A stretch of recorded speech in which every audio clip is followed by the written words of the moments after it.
জি না তাহলে আমার আমার মোহন দেবেন।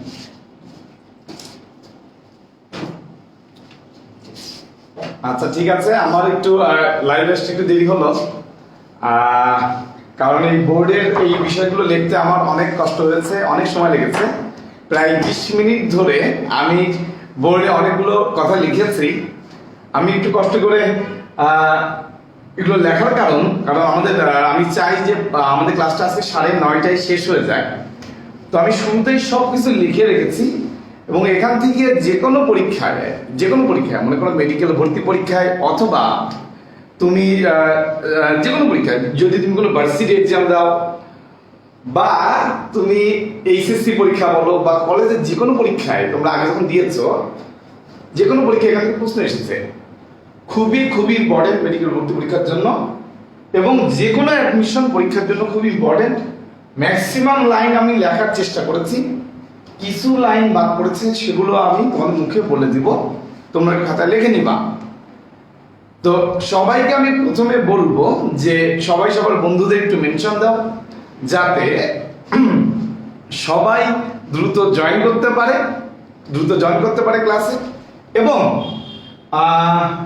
আমরা পড়াটা দ্রুত আজকে শেষ করে দিতে পারি। এটাই হচ্ছে আজকে আমার টার্গেট, এবং 9:30টার মধ্যে শেষ করে ফেলবো ইনশাআল্লাহ। তো আমি অনেক কিছু লিখেছি, আমি তোমাদের একটা শীট দিতে চেয়েছিলাম, শীটটা আমি করতে পারিনি, একটু ব্যস্ততার জন্য একটু ব্যস্ত ছিলাম। তো আজকে রাত্রে আমি কমপ্লিট করব, আজকে রাত্রে অথবা কালকে সকালে তোমরা শীটটা পেয়ে যাবা। তো তোমরা যে যেখানে আছো, তোমাদের কাজ হচ্ছে পিডিএফটা ডাউনলোড করবা, পিডিএফ করে দেবো ছবিটা, ডাউনলোড করে ওই 6টা পৃষ্ঠা, 6 পৃষ্ঠার মধ্যে টোটাল জৈব যৌগ সব লিখে দিয়েছি, ওটা বারবার করবা। আমি 2-1টা কথা আজকে মিস করে যেতে পারি সময় স্বল্পতার জন্য, কারণ আজকে আমি 9:30টার মধ্যেই শেষ করতে চাই। তো যদি 2-1টা কথা যদি মিসও হয়ে যায়, দেখবো শীটের মধ্যে আছে, পড়লে ইনশাল্লাহ হয়ে যাবে, ঠিক আছে? তো আমি অনেক ইম্পর্টেন্ট কথা লিখেছি এইখানে, আমি একটু বলতে থাকি। তার প্রথমে কি লিখেছি, যে জৈব যৌগের কার্যকরীমূলক শনাক্তকরণে কোনটা দরকার, মিডিল আয়ার, আমরা সবাই জানি এটা খুবই নামকরা অবজেক্টিভ।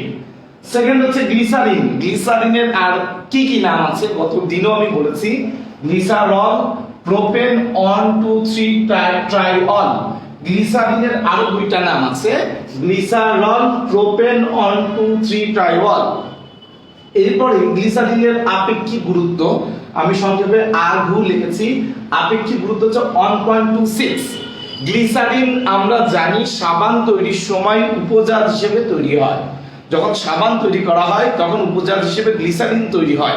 আসলে কথাটা হবে একটা গ্লিসারিন মিশ্রণ তৈরি হয় প্রথমে, এই গ্লিসারিন মিশ্রণকে বলা হয় স্পেন্ট লাই। কি এটা হচ্ছে একটা গ্লিসারিন মিশ্রণ, এর ভিতরে কত পার্সেন্ট গ্লিসারিন আছে, অ্যানসার হচ্ছে 3 থেকে 5% গ্লিসারিন আছে।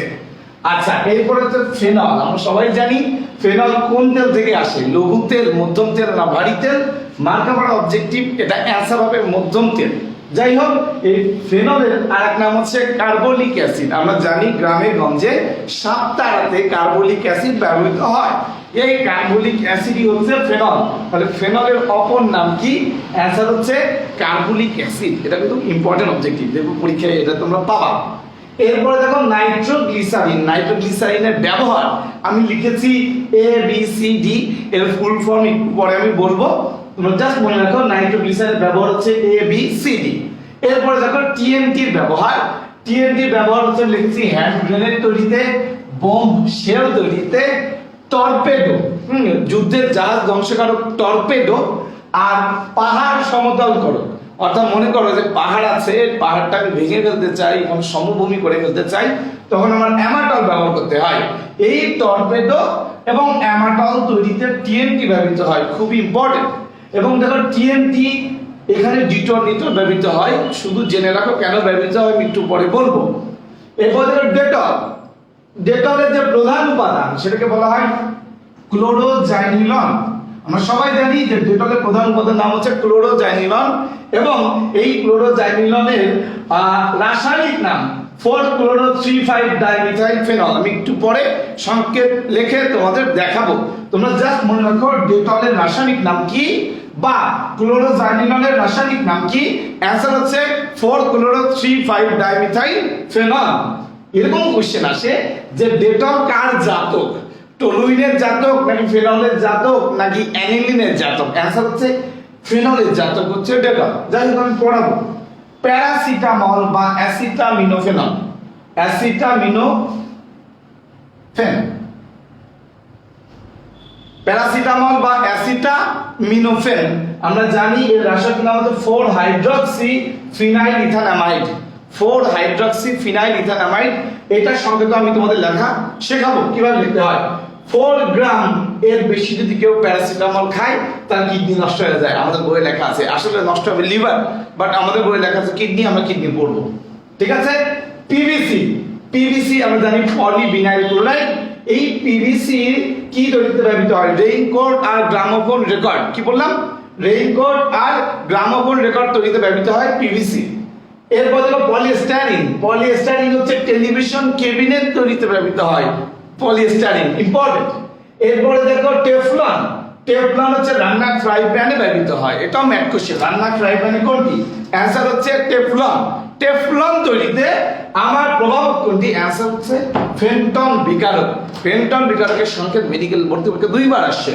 ফেরাস সালফেট এর সাথে হাইড্রোজেন পারঅক্সাইড।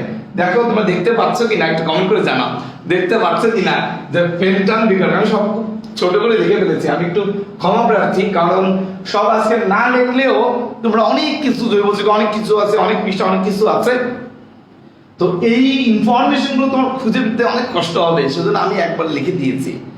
হ্যাঁ, পুরো 200 পৃষ্ঠার মধ্যে কোন কোন লাইন ইম্পর্টেন্ট সেই লাইনগুলো আমি এখানে লিখে দিয়েছি, তোমাদের খুঁজে পেতে কষ্ট হবে বলে।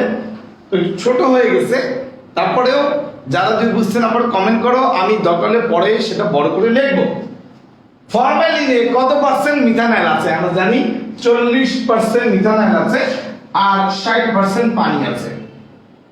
অনেক বইতে বলে 52% পানি আছে। হ্যাঁ, তো আমরা অন্য বইয়ের কথা, গুহ স্যারের বই ইনফরমেশনটা পড়তে যাচ্ছি না, হাজারি স্যারের বই যা আছে এটাই পড়বো। ফরমালিনে 40% মিথানল বা ফরমালডিহাইড আছে আর 60% পানি আছে। অ্যাবসোলিউট অ্যালকোহল, হ্যাঁ, বা পরম অ্যালকোহল, অ্যাবসোলিউট অ্যালকোহল বা পরম অ্যালকোহল, এটাকে বলা হয়, এটা কাকে বলা হয়? 100% ইথানলকে বা 100% অ্যালকোহলকে বলা হয় অ্যাবসোলিউট অ্যালকোহল। এটা মনে থাকে, এটা যখন মেডিকেল ভর্তি পরীক্ষায় আসছে। আমার সামনে বসে আছে হচ্ছে আমাদের তোমাদের সবার প্রিয় সমেত দাদা। তো সমেত দাদা 2015 সালে মেডিকেল ভর্তি পরীক্ষা দিয়েছে। ও যে বছর পরীক্ষা দেয় সে বছর আসছে যে অ্যাবসোলিউট অ্যালকোহল মানে কি বা পরম অ্যালকোহল। ওদের সময় আসছিল বাংলাটা, পরম অ্যালকোহল মানে কি? 100% ইথানল। এরপর দেখো নাইলন 6:6, কি বললাম? নাইলন 6:6 মানে এই 6 মানে কার্বন। যে নাইলন 6:6 যেটা থেকে তৈরি হবে দুইটা বিক্রিয়ক থেকে, দুইটা বিক্রিয়কেই 6টা কার্বন আছে। দেখো বিক্রিয়ক কি কি ছিল? হেক্সামিথিলিন ডায়ামিন আর অ্যাডিপিক অ্যাসিড। অ্যাডিপিক অ্যাসিডে কয়টা কার্বন আছে? 6টা। আর হেক্সামিথিলিন ডায়ামিনে কয়টা কার্বন আছে? 6টা। তাহলে এই 6টা কার্বন সেটা বলা হচ্ছে নাইলন 6:6। তাহলে এটাও পরীক্ষায় আসে যে নাইলন 6:6 কি কাকে ইন্ডিকেট করছে? অ্যান্সার হচ্ছে কার্বন সংখ্যাকে, কার্বন সংখ্যাকে। যে হেক্সামিথিলিন ডায়ামিনে 6টা কার্বন, অ্যাডিপিক অ্যাসিডে 6টা কার্বন। এবং খুবই ইম্পর্টেন্ট, খুব ইম্পর্টেন্ট, সকল পরীক্ষায় আসে যে নাইলন 6:6 তৈরিতে নিচের কোন অ্যাসিড ব্যবহৃত হয়? পারবো তো ইনশাআল্লাহ? Adipic acid. সবাই একটু কমেন্ট করো, কমেন্ট করে লেখো অ্যাডিপিক অ্যাসিড। তাহলে নাইলন 6:6 তৈরিতে অ্যাডিপিক অ্যাসিড। আমি বলছি ভাইয়া নাইলন 6:6 কি অনেক ইম্পর্টেন্ট জিনিস? হ্যাঁ, ওই সকালবেলায় এখন শীতের মধ্যে তুমি কি গায়ে কম্বল দিয়ে ঘুমাচ্ছ? ওই কম্বল কিন্তু নাইলন 6:6 দিয়ে তৈরি হচ্ছে। সব কম্বল না, অনেক কম্বল যে নাইলন 6:6 দিয়ে তৈরি হয়। এবং সকালবেলা যখন ঘুম থেকে তুমি ওঠো, ঘুম থেকে তো উঠতে মন চায় না এখন শীতের মধ্যে, কম্বল থেকে বের হয়ে তুমি কিন্তু দাঁত ব্রাশ করো। যেটা দিয়ে তুমি দাঁত ব্রাশ করো ওইটা হচ্ছে নাইলন 6:6 দিয়ে তৈরি। ঠিক আছে, এটা যেন তোমাদের মনে থাকে যে দাঁতের ব্রাশ কি দিয়ে তৈরি? নাইলন 6:6। এরপর ধরো ডেক্লোন বা টেরিলিন। কি বললাম? ডেক্লোন বা টেরিলিন। এই ডেক্লোন বা টেরিলিন থেকে তৈরি হয় মাইলার নামক প্লাস্টিক ফিল্ম। মাইলার নামক প্লাস্টিক ফিল্ম ও রেকর্ডিং টেপ। এটা ডেন্টাল ভর্তি পরীক্ষা আসছে 2018 সালে। মাইলার নামক প্লাস্টিক ফিল্ম ও রেকর্ডিং টেপ তৈরি হয় কোথা থেকে? ডেক্লোন বা টেরিলিন থেকে। আমি খুব একটা কমন কোয়েশ্চেন তোমাদের করতে চাই। ওরা কি অ্যাডমিকেশন কমেন্ট করেছে? সবাই কমেন্ট করেছে না? তোমাদের খুব সহজ একটা আমি কোয়েশ্চেন করতে চাই, সেটা হচ্ছে যে ডেক্রনকে যুক্তরাষ্ট্রে কি বলে? আমেরিকাতে বা ইউএসএতে বা যুক্তরাষ্ট্রে ডেক্রনকে কি নামে ডাকে? আচ্ছা, সবাই কমেন্ট করে জানতে যাও।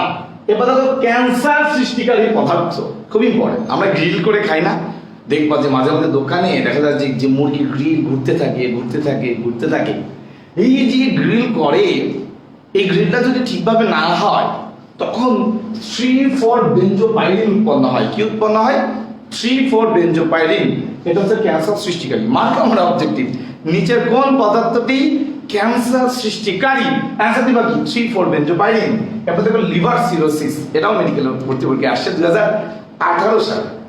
এবং সবচেয়ে মজার বিষয়, 2018 সালে আমি সর্বশেষ, অর্থাৎ অর্ণব যে বছর বাংলাদেশ ফার্স্ট হলো, ওই বছর আমি সর্বশেষ যে মডেল টেস্ট দিয়েছিলাম, সেই মডেল টেস্টের কোশ্চেনটা ছিল যে নিচের কোন যৌগ লিভার সিরোসিস করে? অপশনে ছিল হ্যালোজেন যুক্ত জৈব যৌগ। তো ওইটাই অ্যান্সার, যে হ্যালোজেন যুক্ত জৈব যৌগ বা ক্লোরিন যুক্ত জৈব যৌগ লিভার সিরোসিস করে। আমি সর্বশেষ মডেল টেস্টে যে কোশ্চেনটা দিয়েছিলাম ওটা মেডিকেল ভর্তি আসছিল। আচ্ছা, যাই হোক, এটা তোমার মনে রাখবা যে 2018 সালে এটা আসছে যে লিভার সিরোসিস করে কে? ক্লোরিন যুক্ত বা হ্যালোজেন যুক্ত জৈব যৌগ লিভার সিরোসিস করে।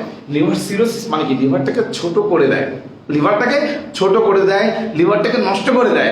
লিভার নষ্ট হলে আমরা সবাই জানি যে জন্ডিস হয়। কি হয়? জন্ডিস। আচ্ছা, এরপরে দেখো একটা টার্ম লিখেছি, একটু কঠিন, এটাও মেডিকেল ভর্তি পরীক্ষায় আসছে, এটাও একটু কঠিন, বাট মনে রাখতে হবে। অন টু, কি বললাম? On two trichloroethene. দেখো আমি সঙ্গে লিখেছি ক্লোরিন। দেখো 1 নম্বরে 2টা ক্লোরিন আমি দিয়েছি, 1 নম্বর কার্বনে 2টা ক্লোরিন দিয়েছি, 2 নম্বর কার্বনে দিয়েছি 1টা ক্লোরিন। সেজন্য নাম হচ্ছে অন টু ট্রাইক্লোরোইথিন। দেখো আমরা ডাবল বন্ড আছে, সেজন্য আমি কি বলছি? ইথিন। এই অন টু ট্রাইক্লোরোইথিনকে কি বলা হয়? ওয়েস্ট্রোসল বলা হয়। এই ওয়েস্ট্রোসল কিন্তু ড্রাই ওয়াশে ব্যবহৃত হয়। ওয়েস্ট্রোসল ড্রাই ওয়াশে ওয়েস্ট্রোসল ব্যবহৃত হয়। আরেকটা লিখে রাখো, CCl4 কার্বন টেট্রাক্লোরাইড, এটাও ড্রাই ওয়াশে ব্যবহৃত হয়। তো ড্রাই ওয়াশে ব্যবহৃত হয় কোনটা ভাইয়া? ওয়েস্ট্রোসল এন্ড CCl4, মনে থাকে তো। এরপর দেখো হেক্সামিন, এর আরেক নাম হচ্ছে হেক্সামিথিলিন টেট্রাঅ্যামিন। হেক্সামিন, তুমি একটু লাইটের সামনে এটা একটু ধরো, আমি এটা পড়াচ্ছি তো। হেক্সামিন বা হেক্সামিথিলিন টেট্রাঅ্যামিন, হেক্সামিন বা হেক্সামিথিলিন টেট্রাঅ্যামিন। এর আরেক নাম হচ্ছে ইউরোট্রপিন। এর আরেক নাম হচ্ছে ইউরোট্রপিন। এই ইউরোট্রপিন কোথা থেকে তৈরি হয় ভাইয়া? মিথানল আর অ্যামোনিয়া। ডাইরেক্ট কোশ্চেন আসে যে ইউরোট্রপিন কোনটা থেকে তৈরি হয়? আনসার দিবা ভাইয়া মিথানল থেকে হচ্ছে আমার ইউরোট্রপিন তৈরি হয়। মনে রাখতে হবে। এই ইউরোট্রপিন নিয়ে আমি এত বারবার কেন বলছি? এই ইউরোট্রপিনের আরো নাম আছে, হেক্সামিন, হেক্সামিথিলিন টেট্রাঅ্যামিন, এই 3টা নাম। এটা তৈরি হয় এখান থেকে বাতজ্বর ও মূত্রাশয়ের প্রদাহের ওষুধ তৈরি হয়। বাতজ্বরের ওষুধ বা মূত্রাশয় প্রদাহের ওষুধ কোথা থেকে তৈরি হয়? ইউরোট্রপিন থেকে তৈরি হয়। ঠিক আছে, এরপরে কোশ্চেন সবাই জানি, পচা মাছের দুর্গন্ধ সৃষ্টিকারী কে? মিথাইলামিন হচ্ছে পচা মাছের দুর্গন্ধ সৃষ্টিকারী। আচ্ছা, ঠিক আছে। এরপরে তো সবচেয়ে বেশি ব্যবহৃত হয় হচ্ছে অ্যাসিটন। সবচেয়ে বেশি ব্যবহৃত জৈব দ্রাবক কোনটি? অ্যান্সার হচ্ছে অ্যাসিটন। মার্কা আর অবজেক্টিভ পারতে হবে। হিমায়ন হিসেবে কোনটি ব্যবহৃত হয়? CFC বা ফ্রিয়ন। ফ্রিয়ন হচ্ছে হিমায়ন হিসেবে ব্যবহৃত হয়। এরপরে কোশ্চেনটা মেডিকেল ভর্তি পরীক্ষায় আসছে, স্থানিক চেতনানাশক। তোমরা ফুটবল খেলা দেখো, দেখা যাচ্ছে একটা প্লেয়ার হঠাৎ করে হাঁটুতে ব্যথা পেল, সাথে সাথে ওকে কি করে? যে স্ট্রেচারে করে মাঠের বাইরে নিয়ে যায়। সাথে সাথে দেখবা যারা ফিজিশিয়ান থাকে তারা হচ্ছে স্প্রে করে দেয়। কোথায়? যেখানে ব্যথা লেগেছে ওখানে। কি স্প্রে করলো ভাইয়া? স্প্রে করলো স্থানিক চেতনানাশক। কি স্প্রে করলো? স্থানিক চেতনানাশক স্প্রে করে যাতে ব্যথাটা কমে যায়। এই স্থানিক চেতনানাশক কারা কারা? টানা মুখস্থ রাখতে হবে। ক্লোরোমিথেন, ক্লোরোইথেন আর ফ্লোথেন। রিপিট করো আমার সাথে সাথে, কি বললাম? ক্লোরোমিথেন, ক্লোরোইথেন আর একটা কি? ফ্লুথেন। ঠিক আছে, মনে থাকে যান। এবং তোমরা মনে রাখবা ক্লোরোফর্ম। তুমি নিশ্চয় মনে মনে খুঁজতেছো, ভাইয়া ক্লোরোফর্ম কই? ক্লোরোফর্ম তো সারা জীবন চেতনানাশক পড়লাম, কিন্তু আপনি তো স্থানিক চেতনানাশক বলে ক্লোরোফর্ম বললেন না। মনে রাখবা, ক্লোরোফর্ম স্থানিক চেতনানাশক নয়। এটা দিলে একটা মানুষ পুরো অজ্ঞান হয়ে যাবে। স্থানিক মানে কি? মনে করো আমি হাতের এখানে ব্যথা পেয়েছি, এইখানটা আমি শুধু চেতনানাশক করতে চাই, এই স্থানটা, সেটা হচ্ছে স্থানিক চেতনানাশক।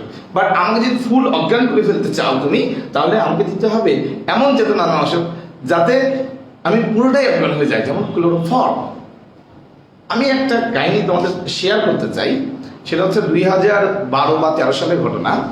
আমি তখন পেপারে দেখলাম যে একটা ছেলে একটা মেয়েকে ভালোবাসতো, সম্পর্কে মনে হয় একটু দুঃসম্পর্কে আত্মীয় হয়। তো সে হচ্ছে ওই মেয়েকে তুলে নিয়ে যেতে চাইলো, তুলে নিয়ে বিয়ে করতে চাইলো। তো সে কি করলো, ক্লোরোফর্ম দিয়ে মেয়েটাকে অজ্ঞান করলো। কিন্তু পরে ওই মেয়ে আর জ্ঞান ফেরেনি, ওই মেয়ে মারা যায় পরে। ভাই কারণ কি? কারণ সে বাজার থেকে যে ক্লোরোফর্ম কিনেছে ওটা বিশুদ্ধ ছিল না। আমরা জানি ক্লোরোফর্ম বাদামি বোতলে সংরক্ষণ করতে হয়, এবং ক্লোরোফর্ম যদি সূর্যালোকের সংস্পর্শে ডাইরেক্ট চলে আসে তখন ফসজিন গ্যাস তৈরি হয়। ফসজিন গ্যাস, এটা সংকেত আমরা সবাই জানি। ফসজিন গ্যাস জায়গা একটু আছে, COCl2, সবাই লেখা রাখো। ফসজিন গ্যাসের সংকেত COCl2। এই ফসজিন গ্যাস হচ্ছে খুবই বিষাক্ত, এবং ওই ফসজিন গ্যাসের জন্য মেয়েটা পরে মারা যায়। তো মনে রাখবা যে ক্লোরোফর্ম এটা স্থানিক চেতনানাশক না, এটা ফুল বা টোটাল অজ্ঞান করে ফেলে একটা মানুষকে। যাই হোক, এরপরে দেখো যে বেনজিনের সাথে ওজোন যুক্ত করলে কি হয়, গ্লাইঅক্সাল। মার্কার অবজেক্টিভ যে বেনজিনের সাথে তুমি যদি ওজোন সংযোজন করো তাহলে কি তৈরি হবে, গ্লাইঅক্সাল। আর ইথাইনের সাথে ওজোন তৈরি করলে হবে হচ্ছে, ইথাইনের সাথে ওজোন সংযোজন করলেও গ্লাইঅক্সাল। তাহলে benzene plus ozone glyoxal, ethyne plus ozone glyoxal, মনে থাকে যেন। ঠিক আছে, আমি প্রত্যেকটা আবার একটু বলবো। তোমাদের কাজ হচ্ছে এখন এটা স্ক্রিনশট নেয়া, এটাই হচ্ছে তোমাদের কাজ। আমি একটু সরে যাচ্ছি, তোমরা এটা একটু স্ক্রিনশট নিয়ে নাও। এটা কি স্ক্রিনশট নেওয়া যাচ্ছে? ক্লিয়ার?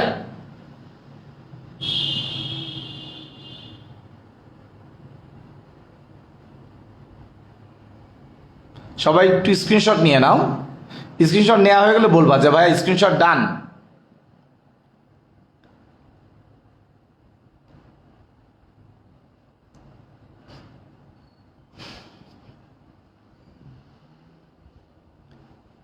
স্ক্রিনশট নেওয়া হয়ে গেলে সবাই একটু বলো স্ক্রিনশট ডান। ঠিক আছে, আমি আবার একটু এই জায়গাটা আমি একটু মুছে দিব। ঠিক আছে, স্ক্রিনশট মনে হয় নিয়ে আসে সবার। যে পচা মাছে দুর্গন্ধ সৃষ্টি করে কে? পচা মাছে দুর্গন্ধ সৃষ্টি করে মিথাইল অ্যামিন। এটা আমি এখন মুছে দিব। এরপর সবচেয়ে বেশি ব্যবহৃত জৈব দ্রাবক কোনটা? অ্যাসিটন। এটাও আমি এখন মুছে দিব, মুছে করে ফেলবো। হিমায়ক হচ্ছে ফ্রিয়ন হচ্ছে হিমায়ক, এবং স্থানিক চেতনানাশক হচ্ছে তিনটা, ক্লোরোমিথেন, ক্লোরোইথেন আর ফ্লুথেন। ক্লোরোইথেন আর ফ্লুথেন হচ্ছে স্থানিক চেতনানাশক। বেনজিনের সাথে ওজোন চালনা করলে কি তৈরি হয়? গ্লাইঅক্সাল। ইথাইনের সাথে ওজোন চালনা করলে কি হয়? গ্লাইঅক্সাল। এটা হচ্ছে আমাদের মনে রাখতে হবে। কথা হচ্ছে ভাইয়া গ্লাইঅক্সাল এর সংকেত কি? তোমরা অলরেডি জানো যে CHO এটাকে বলা হয় গ্লাইঅক্সাল। COOH এটার নাম কি? আর NH2 এটার নাম কি? সবার আমি কমেন্টটা জানতে চাই যে এইটা গ্লাইঅক্সাল। আমি তোমাদের বলে দিলাম একটা CHO একটা CH, এটা গ্লাইঅক্সাল। বাট একটা COOH একটা COOH এটাকে কি বলে? আর একটা NH2 একটা NH2 এটাকে কি বলে? সবাই একটু কমেন্ট করে জানাও। আমি জানি তোমরা অনেক ব্রিলিয়ান্ট এবং তোমরা পারবা। যে CHO এটাকে কি বলে? গ্লাইঅক্সাল। এইটাকে বলে, এইটাকে কি বলে, আর এইটাকে কি বলে? তো যাই হোক, গ্লাইঅক্সাল সম্পর্কে আমি তোমাদের বলে ফেলি যে বেনজিনের সাথে যদি তুমি ওজোন সংযোজন করো গ্লাইঅক্সাল তৈরি হবে, আর ইথাইনের সাথে ওজোন সংযোজন করলে গ্লাইঅক্সাল তৈরি হবে। তাহলে বেনজিন অথবা ইথাইন, কি বললাম? বেনজিন অথবা ইথাইন এর সাথে ওজোন সংযোজন করলে গ্লাইকোজেন উৎপন্ন হয়। অনেকবার বলছি, তাহলে বুঝতেই পারছো এটা কতটা ইম্পর্টেন্ট, পরীক্ষা আসবে। তোমাকে রিঅ্যাকশন লিখতে দেবে না, ডাইরেক্ট লাইন থাকবে, তোমার অ্যান্সার দিতে হবে, যে অ্যান্সার হচ্ছে গ্লাইকোজেন। ঠিক আছে, সবাই কি কমেন্ট করছে? COOH এটাকে কি বলে? এখনো আসেনি, এখনো কমেন্ট আসেনি। আসলে এটা অনেকে না পারার কথা। COOH এটাকে বলে, বলে দেবো সবাই একটু ঠিক নাকি ওয়েট করবো? আচ্ছা, আর এটাকে কি বলে তোমরা একটু আমাকে কমেন্ট করে জানাবা, ঠিক আছে? ওটা অনেকেই ডেক্রন বলেছে, কোটা টেরিলিন বলেছে। ও, ডেক্রন বা টেরিলিন, এটার কথা বললাম। যুক্তরাষ্ট্রে ডেক্রনকে কি বলে? আমি কোশ্চেন করেছিলাম, যুক্তরাষ্ট্রে ডেক্রনকে ডেক্রনই বলে। হ্যাঁ, যুক্তরাষ্ট্রে ডেক্রন হচ্ছে যুক্তরাষ্ট্রের নাম, আর বাইরের দেশে এটাকে বলা হয় টেরিলিন, বাংলাদেশেও এটাকে বলা হয় টেরিলিন। ঠিক আছে, তাহলে কোশ্চেন হওয়া উচিত ছিল টেরিলিনকে যুক্তরাষ্ট্রে কি বলে? অ্যান্সার হচ্ছে ডেক্রন। বা ডেক্রনকে যুক্তরাষ্ট্রে কি বলে? অ্যান্সার হচ্ছে ডেক্রন। তো যুক্তরাষ্ট্রে ডেক্রন বলা হয়। এই ডেক্রন বা টেরিলিন মাইলার নামে প্লাস্টিক ফিল্ম ও রেকর্ডিং টেপ তৈরিতে ব্যবহৃত হয়। এটা ডেন্টাল ভর্তি পরীক্ষা 80 টাকাও বললাম। আরেকটা জিনিস, আমরা যে সোয়েটার পরি না, সোয়েটার, এই সোয়েটার কিন্তু ডেক্রন দিয়ে তৈরি হয়। ছোট্ট করে মনে রাখবা যে সোয়েটার এইটা কিন্তু ডেক্রন বা টেরিলিন দিয়ে তৈরি হয়। ওরা কি কমেন্ট করেছে? COOH এটাকে কি বলে? এটাকে বলা হয় অক্সালিক অ্যাসিড। অক্সালিক অ্যাসিড, দেখো সারা জীবন নাম শুনেছো অক্সালিক অ্যাসিড, বাট তুমি প্রশ্নের সংকটটা খেয়াল করোনি। অক্সালিক অ্যাসিডের সংকেত হচ্ছে COOH। ঠিক আছে, NH2 এটাকে বলা হয় হাইড্রাজিন। কি বললাম? হাইড্রাজিন। এ ভাই, হাইড্রাজিন নামটা শোনা লাগছে। আমি আমি পড়িয়েছিলাম গতদিন আগে 2,4-DNPH বা 2,4-DNP, তোমাদের মনে আছে? 2,4-DNP, সবাইকে দ্রুত কমেন্ট করো। 2,4-DNP কোন যৌগ শনাক্তকরণে ব্যবহৃত হয়? 2,4-DNPH কোন যৌগ শনাক্তকরণে ব্যবহৃত হয়? 2,4-DNPH মানে কি? 2,4-ডাইনাইট্রোফিনাইল হাইড্রাজিন। 2,4-ডাইনাইট্রোফিনাইল হাইড্রাজিন। এই 2,4-ডাইনাইট্রোফিনাইল হাইড্রাজিন, দেখো নামের মধ্যে H আছে, হাইড্রাজিন আছে, অর্থাৎ NH2 আছে। এই 2,4-ডাইনাইট্রোফিনাইল হাইড্রাজিন কোন যৌগ শনাক্তকরণে ব্যবহৃত হয়? সবাই আমাকে কমেন্ট করে জানাও। তাহলে অক্সালিক অ্যাসিডের সংকেত আমরা জানলাম, হাইড্রাজিনের সংকেত আমরা জানলাম। আমি তোমাদের বলতে চাই যে 2,4-DNPH দিয়ে যখন আমি একটা যৌগ শনাক্ত করব, তখন কমলা লাল বা কমলা বর্ণের, কমলা বা হলুদ কমলা বর্ণের, মানে মেইন কথা হচ্ছে অনেক বইতে অনেক কালার লেখা আছে, শুধু মনে রাখবা কমলা একটা শব্দ থাকতে হবে। অনেক বইতে বলা আছে কমলা লাল, অনেক বইতে বলা আছে হলদে কমলা, যাই বলুন তোমার কমলার কাণ্ডে থাকতে হবে।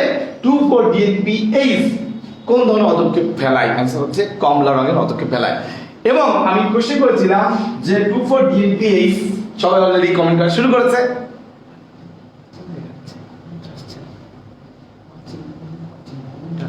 কমেন্ট আসছে না?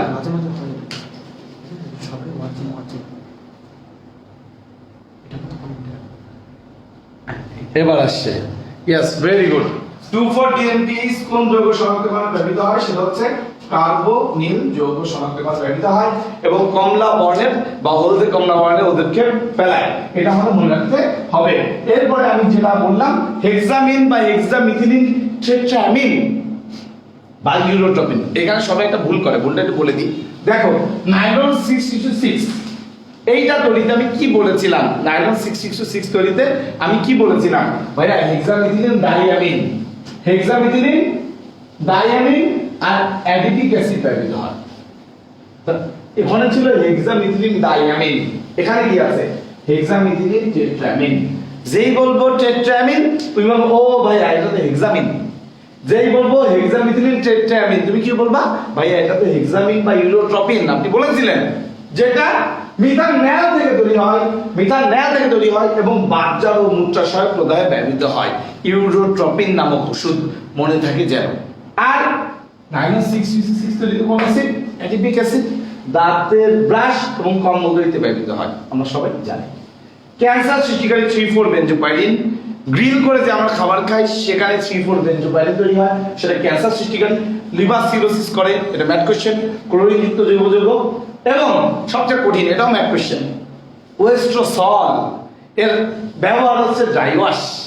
ড্রাই ওয়াশে আর একটা কোনটা ভাইয়া CCl4 কার্বন টেট্রাক্লোরাইড আর ওয়েস্ট্রোসল ড্রাই ওয়াশে ব্যবহৃত হয় এবং এর সঙ্গে অন টু ট্রাইক্লোরোইথিন ট্রাইক্লোরোইথিন আমাদের যেন মনে থাকে। তো আমি এই এলাকাটা টোটালটাই মুছে দিলাম, ঠিক আছে? এই পোর্শনটা আমি তোমাদের টোটালটাই মুছে দিলাম।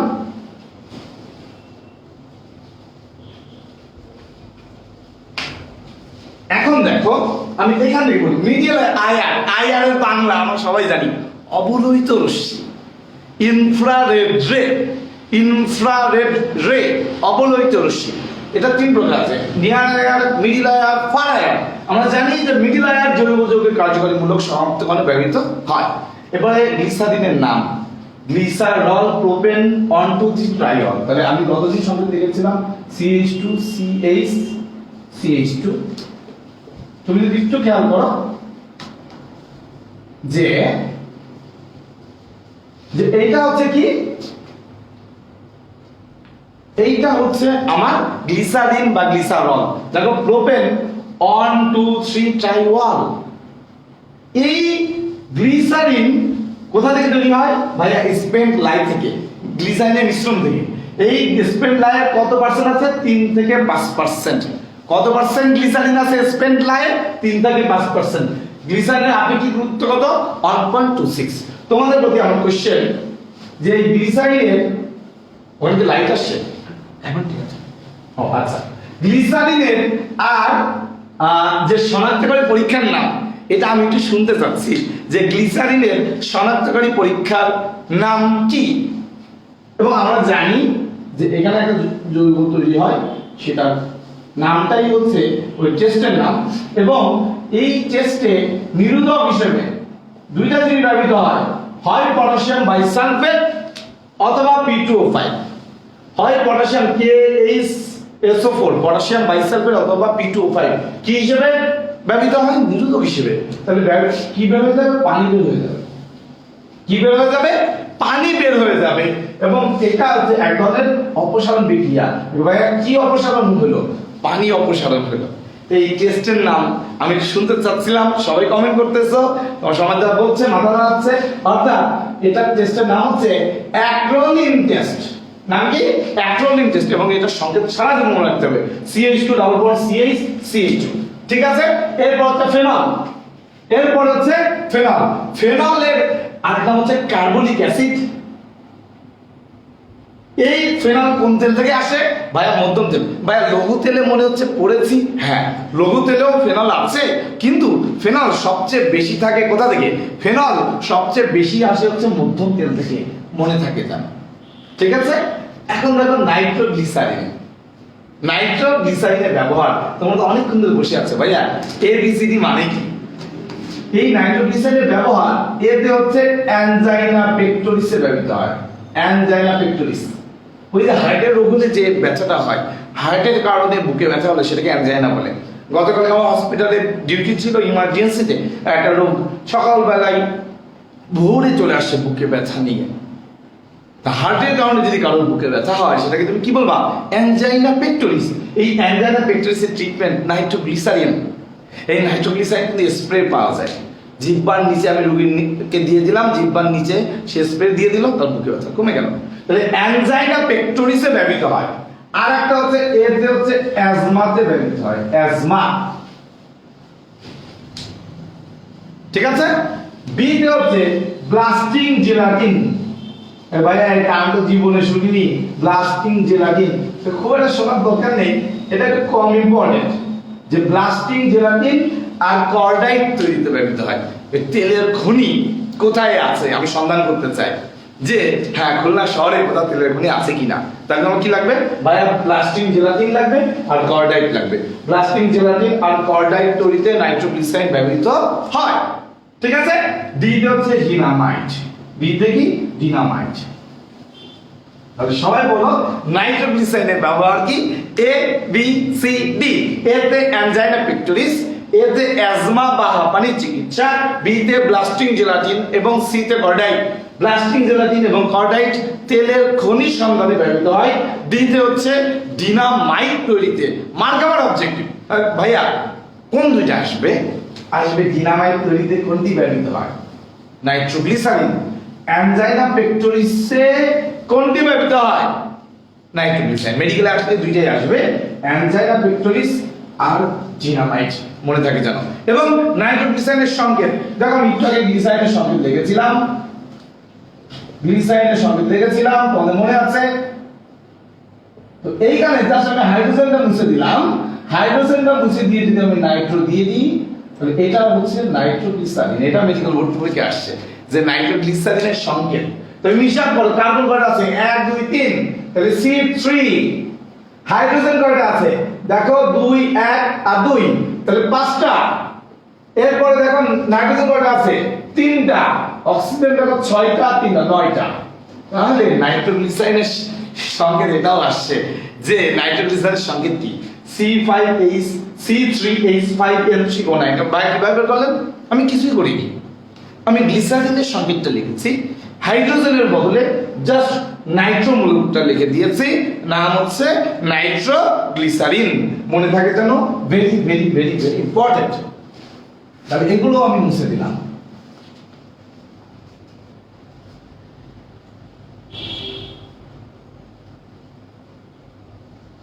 এরপরে দেখো টিএনডি। ওহো, মুছে গেল। টিএনডি আমরা জানি সবচেয়ে নামকরা বিস্ফোরক। এই নাইট্রোগ্লিসারিন কিন্তু একটা বিস্ফোরক, নাইট্রোগ্লিসারিন একটা বিস্ফোরক, ঠিক আছে? মনে করো, তোমার মনে হলো যে কারণ স্কুল কলেজ ভালো লাগে না, তোমার মনে হলো যে স্কুল কলেজ আমি একটু বন্ধে উড়াই দিয়ে আসি, কোনটা নিবা? নাইট্রোগ্লিসারিন নিবা নাকি টিএনটি নিবা? অনেকে বলতে পারে ভাইয়া নাইট্রোগ্লিসারিন খুব দ্রুত ফাটে, এটাই নিই, আর টিএনটি কিন্তু ফাটতে চায় না, ঠিক আছে? মনে করো যে তোমাকে পুলিশ তাড়া করছে, তুমি বোমা মারলা, টিএনটি থ্রো করলা, কিন্তু ফাটলো না, তাতে আরো বিপদ। আর নাইট্রোগ্লিসারিন এটা খুব সহজে ফেটে যায়। এখানে বিপদ কি ভাইয়া? পকেটে নাইট্রোগ্লিসারিন থাকলে পকেটেই বিস্ফোরণ হয়ে যেতে পারে, তাই না? বা হাতে তোমার নাইট্রোগ্লিসারিন আছে, হাতেই ফেটে যেতে পারে। সেজন্য আমাদের নাইট্রোগ্লিসারিন সাধারণত বিস্ফোরক হিসেবে ব্যবহৃত হয় না। কেন? খুবই সহজেই ফেটে যায়। কোনটা ব্যবহৃত হয়? টিএনটি। টিএনটি দুইটা সুবিধা, এটা অনেক শক্তিশালী বিস্ফোরক এবং টিএনটির আরেকটা সুবিধা হচ্ছে সহজে ফাটতে চায় না। ভাইয়া না ফাটলেও তো আবার বিপদ। সেজন্য এই টিএনটির সাথে ডিটোনেটর ব্যবহৃত হয়। এই ডিটোনেটর টিএনটির মধ্যে কম্পন তৈরি করে, কম্পন হলে টিএনটিটা ফেটে যায়, ঠিক আছে? তাহলে অবজেক্টিভ হবে কোন বিস্ফোরকের ডিটোনেটর ব্যবহৃত হয়, এটা কিন্তু আসছে অলরেডি। অ্যান্সার হচ্ছে টিএনটি, ট্রাইনাইট্রোটোলুইন, ঠিক আছে? এই টিএনটি ব্যবহার হচ্ছে হ্যান্ড গ্রেনেড, হাত বোমা। তোমরা কয়েকদিন আগে ফেসবুকে দেখেছো, 3-4 দিন আগে একজন হাত বোমা, একজন লেফটেন্যান্ট, ইয়াং, আমার চেয়েও জুনিয়র হবে, ও হচ্ছে মারা গিয়েছে। হ্যাঁ, ওই হ্যান্ড গ্রেনেডের যে পিন থাকে, ওই পিনটা খোলা ছিল, ও দ্রুত ওটা সরাই দিতে গিয়েছে, তখন ওই হ্যান্ড গ্রেনেড অর্থাৎ টিএনটি ওর হাতেই বিস্ফোরণ হয়েছে। তো ওর মা বলেছে যে আপনারা তো একটু কোনো জিনিস কম দিলেই নেন না, আমার ছেলের লাশ আমি অর্ধেক কিভাবে নেব? অর্থাৎ টিএনটি বিস্ফোরণের কারণে ওর ক্ষত বিক্ষত লাশ হয়ে যায় এবং দেহের সব অংশও পাওয়া যায়নি। তো যাই হোক, এই টিএনটি এটা আমাদের হ্যান্ড গ্রেনেড তৈরিতে ব্যবহৃত হয়, বোম শেল তৈরিতে ব্যবহৃত হয়, টর্পেডো এটা হচ্ছে জাহাজ ধ্বংসকারক, জাহাজ ধ্বংসকারক, যুদ্ধ জাহাজ ধ্বংস করে টর্পেডো দিয়ে, আর পাহাড় সমতল করে অ্যামাটল দিয়ে। পাহাড় সমতল করে কোনটি দিয়ে? অ্যামাটল দিয়ে। এটা আমাদের মনে রাখতে হবে। তোমাদের মনের মধ্যে কোশ্চেন আছে, ভাই আপনি একটু টিএনটি সংকেতটা লেখেন তো। লিখলাম টিএনটি, আমরা সবাই জানি টিএনটির সংকেত কি? ট্রাইনাইট্রোটোলুইন। দেখো এটা টলুইন 246, ট্রাইনাইট্রোটোলুইন। আমি কেন লিখলাম তোমাদেরকে আমি আরেকটা জিনিস লিখে দিতে চাই, সেটা হচ্ছে সবাই একটু কমেন্ট করে জানাও যে আমি এটা কিসের সংকেত দেখলাম। আমি এটা তো টিএনটির সংকেত দেখলাম, এইটার সংকেত কি? দেখো এখানে CH3 আছে, এখানে OH আছে, আর কোনো পার্থক্য কিন্তু নেই। অর্থাৎ একটা ফেনল একটা টলুইন, অর্থাৎ 246 ট্রাইনাইট্রোফেনল, এটাকে কি বলে? এটা একটা আমাকে একটু কমেন্ট করে জানাও। এটা হচ্ছে টলুইন, সরি এটা হচ্ছে টলুইন, ইয়েস, অর্থাৎ টিএনটি এখান থেকে আসছে, ট্রাইনাইট্রোটলুইন।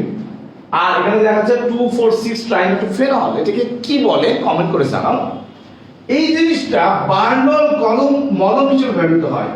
পুড়ে যায় না মাঝে মাঝে, আমাদের হাত পাগুলো পুড়ে যায়, পুড়ে গেলে বার্নল মলম হিসেবে ব্যবহৃত হয়। এটাকে বলা হয় কি বলা হয়? সবাই কমেন্ট করতেছে। ডিটল করতেছে, ডিটল। ডেটল কমেন্ট করছে, no no no no, Dettol না।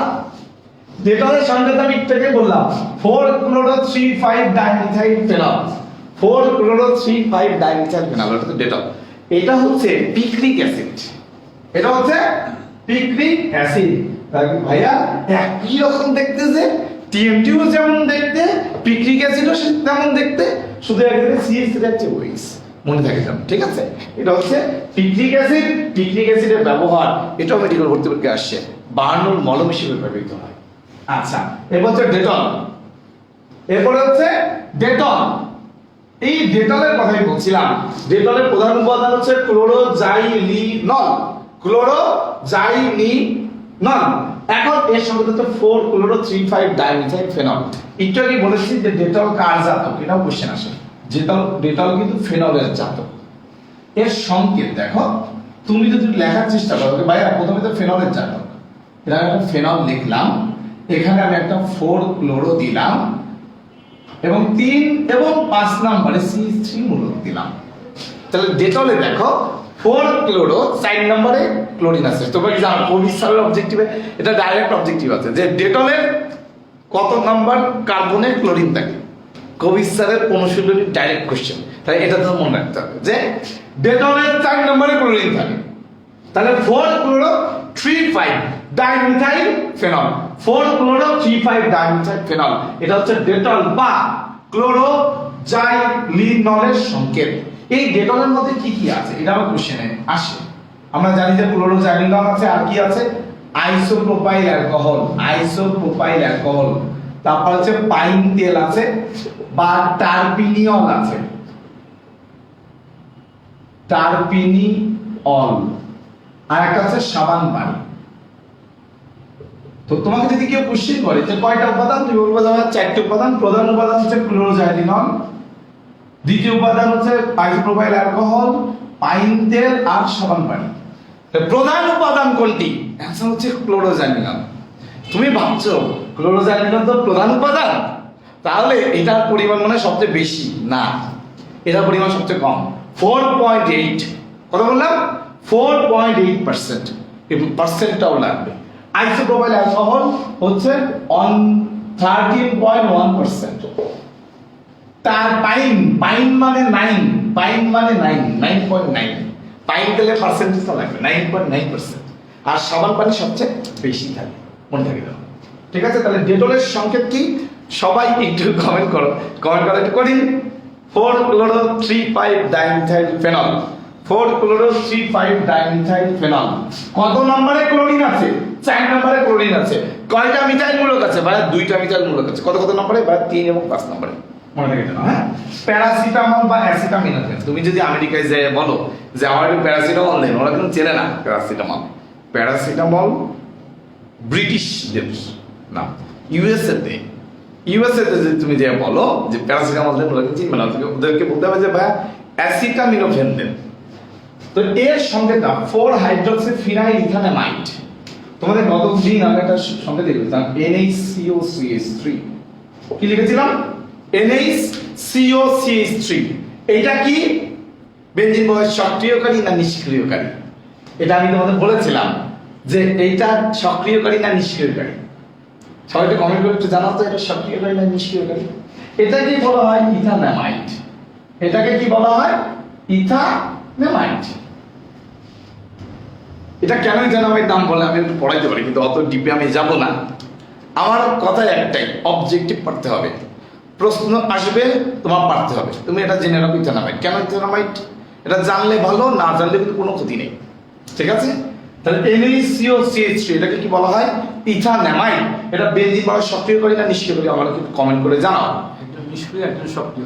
একজন নিষ্ক্রিয়কারী বলেছে, একজন সক্রিয়কারী। গতদিন যে ক্লাসে বললাম এটা, যে এটা কানেক্টিং পরমাণু। দেখো এখন সক্রিয় হচ্ছে, দেখো যে nitrogen, this is the connecting পরমাণু। এই নাইট্রোজেন কানেক্টিং পরমাণুতে কি কোনো ডাবল বন্ড ট্রিপল বন্ড আছে? নেই, তাহলে এটা সক্রিয় কারণ। দেখো কার্বনের এখানে আমার কি আছে?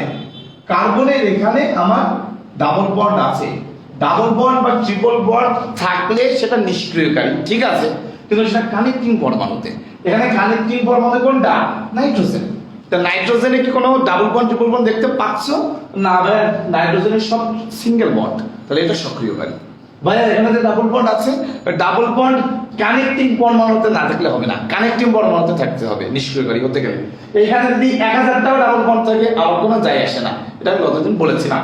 তো যাক, ইথানামাইড, তাহলে আমি যদি সংকেতটা লিখি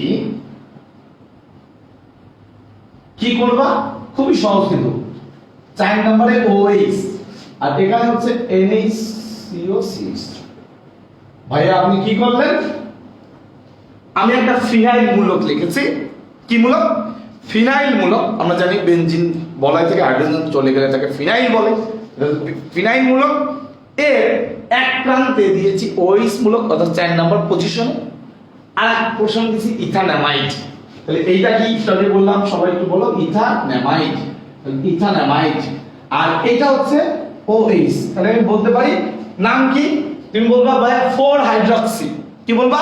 4 হাইড্রক্সি, কারণ 4 নাম্বার পজিশনে আছে, তাহলে বলবা 4 হাইড্রক্সি। ভাই এটা কি? ফিনাইল।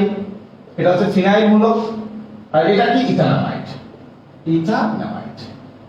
তাহলে প্যারাসিটামলের সংকেত কি?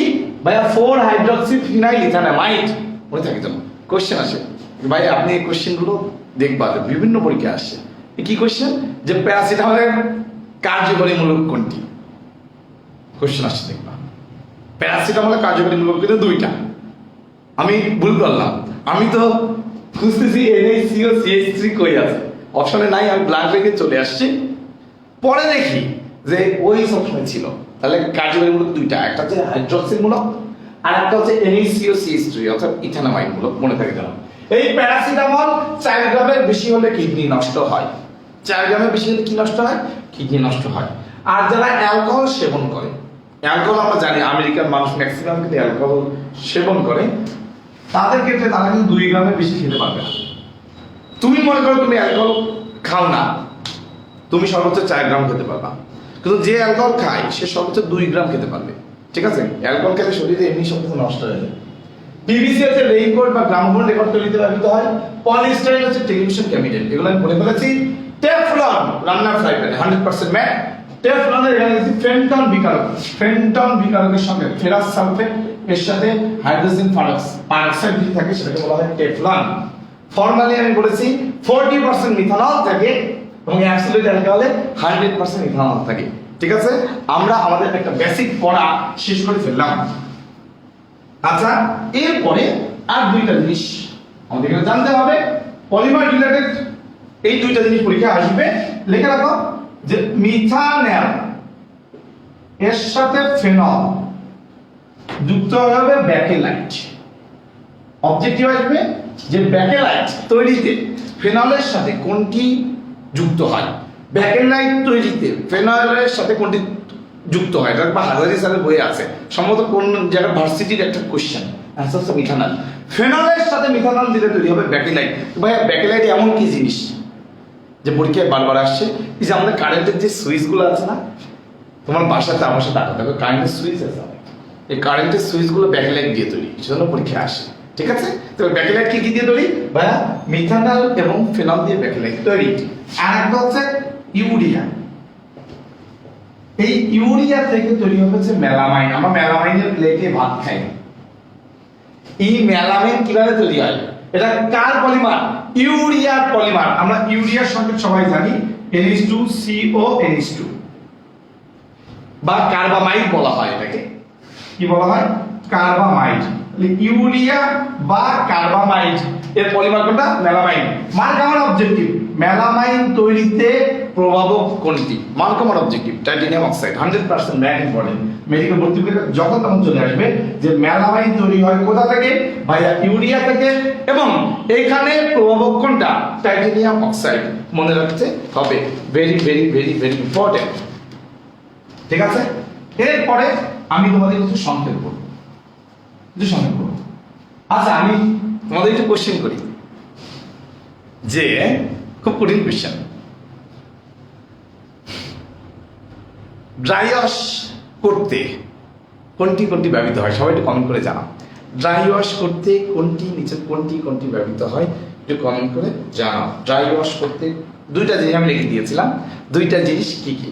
ঠিক আছে, এরপরে টপিক সেটা হচ্ছে আমি কিছু সংকেত পড়াতে চাই তোমাদের, কিছু সংকেত। কি কি সংকেত? একটা হচ্ছে সোডা লাইম, একটা হচ্ছে ক্লোরাল, একটা হচ্ছে ক্লোরোপিক্রিন, আরেকটা হচ্ছে chloropicrin tear gas. Soda lime, chloral, chloropicrin বা টিয়ার গ্যাস।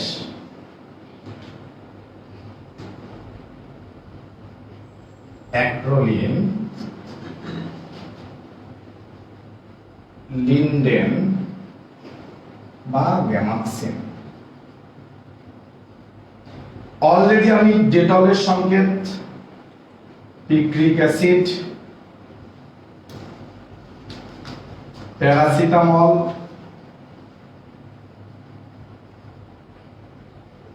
এগুলো আমি বলে ফেলেছি। হ্যাঁ, আমি সবার কাছে ডেটলের রাসায়নিক নাম জানতে চাই, সবাই একটু কমেন্ট করো। এটা ওয়েস্ট্রোসল CCl4, দুটাই কমেন্ট করেছে না? Dry ওয়াশে ওয়েস্ট্রোসল and CCl4।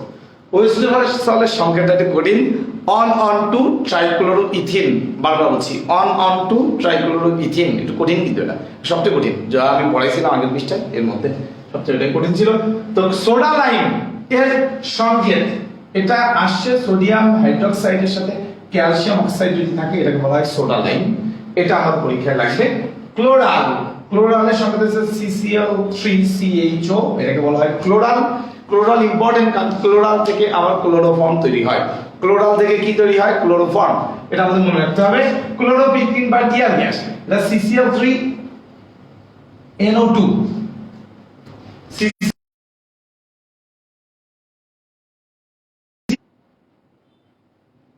ঠিক আছে, সেটা হচ্ছে আর একটু সমস্যা হচ্ছিল লাইনে, আবার ঠিক হয়ে গেছে। ক্লোরোপিক্রিন বা টিয়ার গ্যাসের সংকেত হচ্ছে CCl3NO2। অ্যাক্রোলিনের সংকেত CH2 ডাবল বন্ড CH2CHO। অ্যাক্রোলিনের সংকেত, গ্লিসারিন শনাক্তকারী পরীক্ষার নাম হচ্ছে অ্যাক্রোলিন। লিন্ডেন বা গ্যামাক্সিন, কি বললাম? লিন্ডেন বা গ্যামাক্সিনের সংকেত হচ্ছে বেনজিন হেক্সাক্লোরাইড, তাই না? বেনজিন হেক্সাক্লোরাইড, এটা হচ্ছে লিন্ডেন বা গ্যামাক্সিন। বেনজিন হেক্সাক্লোরাইডের সংকেত হচ্ছে C6H6Cl6। তাহলে C6H6Cl6 এটাকে বলা হয় বেনজিন হেক্সাক্লোরাইড, এর আরেক নাম হচ্ছে লিন্ডেন বা গ্যামাক্সিন। ছোট্ট করে দেখাবো, বেনজিন হেক্সাক্লোরাইড এরা অ্যারোমেটিক যৌগ নয়, কেন অ্যারোমেটিক যৌগ নয় এটা আমি তোমাদের ব্যাখ্যা করে পড়াতে পারতাম, কিন্তু সময় একটু কম, ব্যাখ্যা আমি দিচ্ছি না। শুধু মনে রাখবা বেনজিন হেক্সাক্লোরাইড বা গ্যামাক্সিন বা লিন্ডেন এরা অ্যারোমেটিক যৌগ নয়, এটা যেন মনে থাকে। ঠিক আছে, এরপরে আরেকটা সংকেত তোমরা জানতে হবে, কার্বিনল। লাইনে একটু প্রবলেম হচ্ছে, সবাই একটু কমেন্ট করো তো কোনো প্রবলেম হচ্ছে কিনা। কমেন্ট আসতেছে না? আচ্ছা, এখন লিন্ডেন বা গ্যামাক্সিন এইটার আরেকটা হচ্ছে বেনজিন হেক্সাক্লোরাইড, সংকেত হচ্ছে C6H6Cl6, এরা অ্যারোমেটিক যৌগ নয়। তোমাদের মনে হচ্ছে না ভাই লিন্ডেন বা গ্যামাক্সিন, এটা শুনি মনে হচ্ছে যে পড়ছি কোথাও। এই লিন্ডেন বা গ্যামাক্সিন হচ্ছে কীটনাশক, এটা হচ্ছে কীটনাশক হচ্ছে দুইটা, একটা হচ্ছে গ্যামাক্সিন হচ্ছে কীটনাশক, আর একটা হচ্ছে ডিডিটি হচ্ছে কীটনাশক। তোমাকে যদি বলে কীটনাশক কোনটি, অ্যানসার দিবা ভাই কীটনাশক দুইটা, গ্যামাক্সিন বা লিন্ডেন, একটা হচ্ছে ডিডিটি। এই গ্যামাক্সিন বা লিন্ডেনের সংকেত হচ্ছে C6H6Cl6, অর্থাৎ বেনজিন হেক্সাক্লোরাইড, এরা অ্যারোমেটিক যৌগ নয়। আমি তোমাদেরকে কমেন্ট করতে বলেছি কার্বিনলের সংকেত।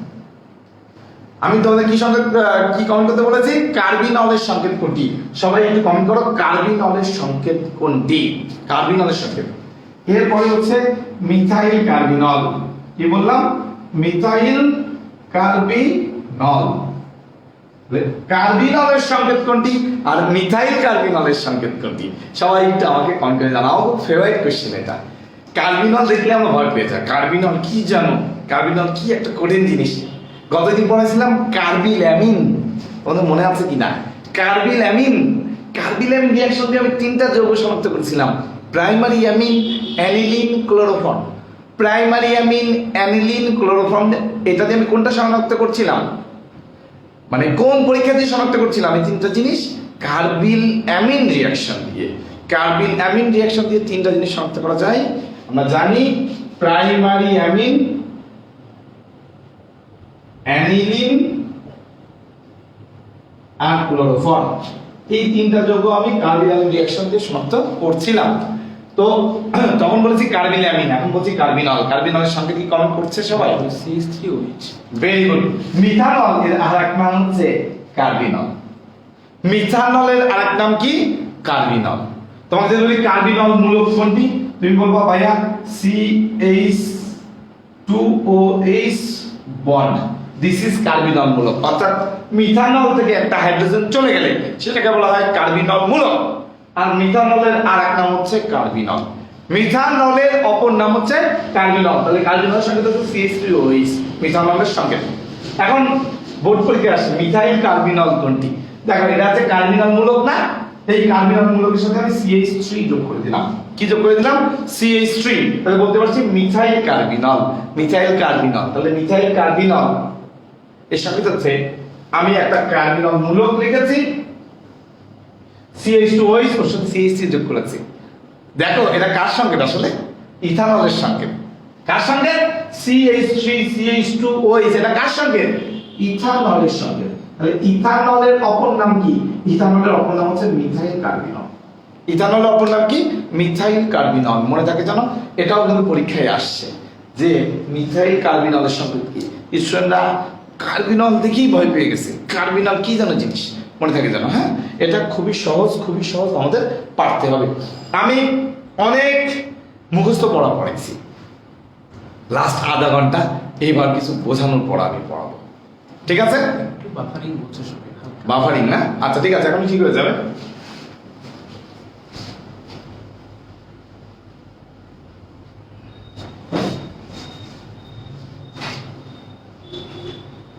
আমি মুখস্থ পড়া কেন পড়লাম? কারণ মেডিকেলে বা যে কোনো পরীক্ষায় অবজেক্টিভ যেটা আইবি সেটা আসলে মুখস্থ পড়া, সে মুখস্থ পড়াগুলো আমি পড়াইছিলাম।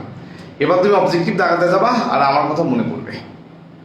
সব অবজেক্টিভ আমি পড়াই দিছি।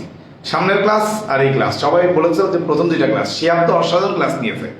শিয়াবের ক্লাস আমার ক্লাস দুইটাই আপলোড হবে কিনা ঠিক আছে, আপলোড আমি করে দেবো কালকে। শুধুমাত্র কালকে সারাদিন তিনটা ক্লাসই তোমরা দেখতে পাবা, এরপরে আর দেখতে পাবা না।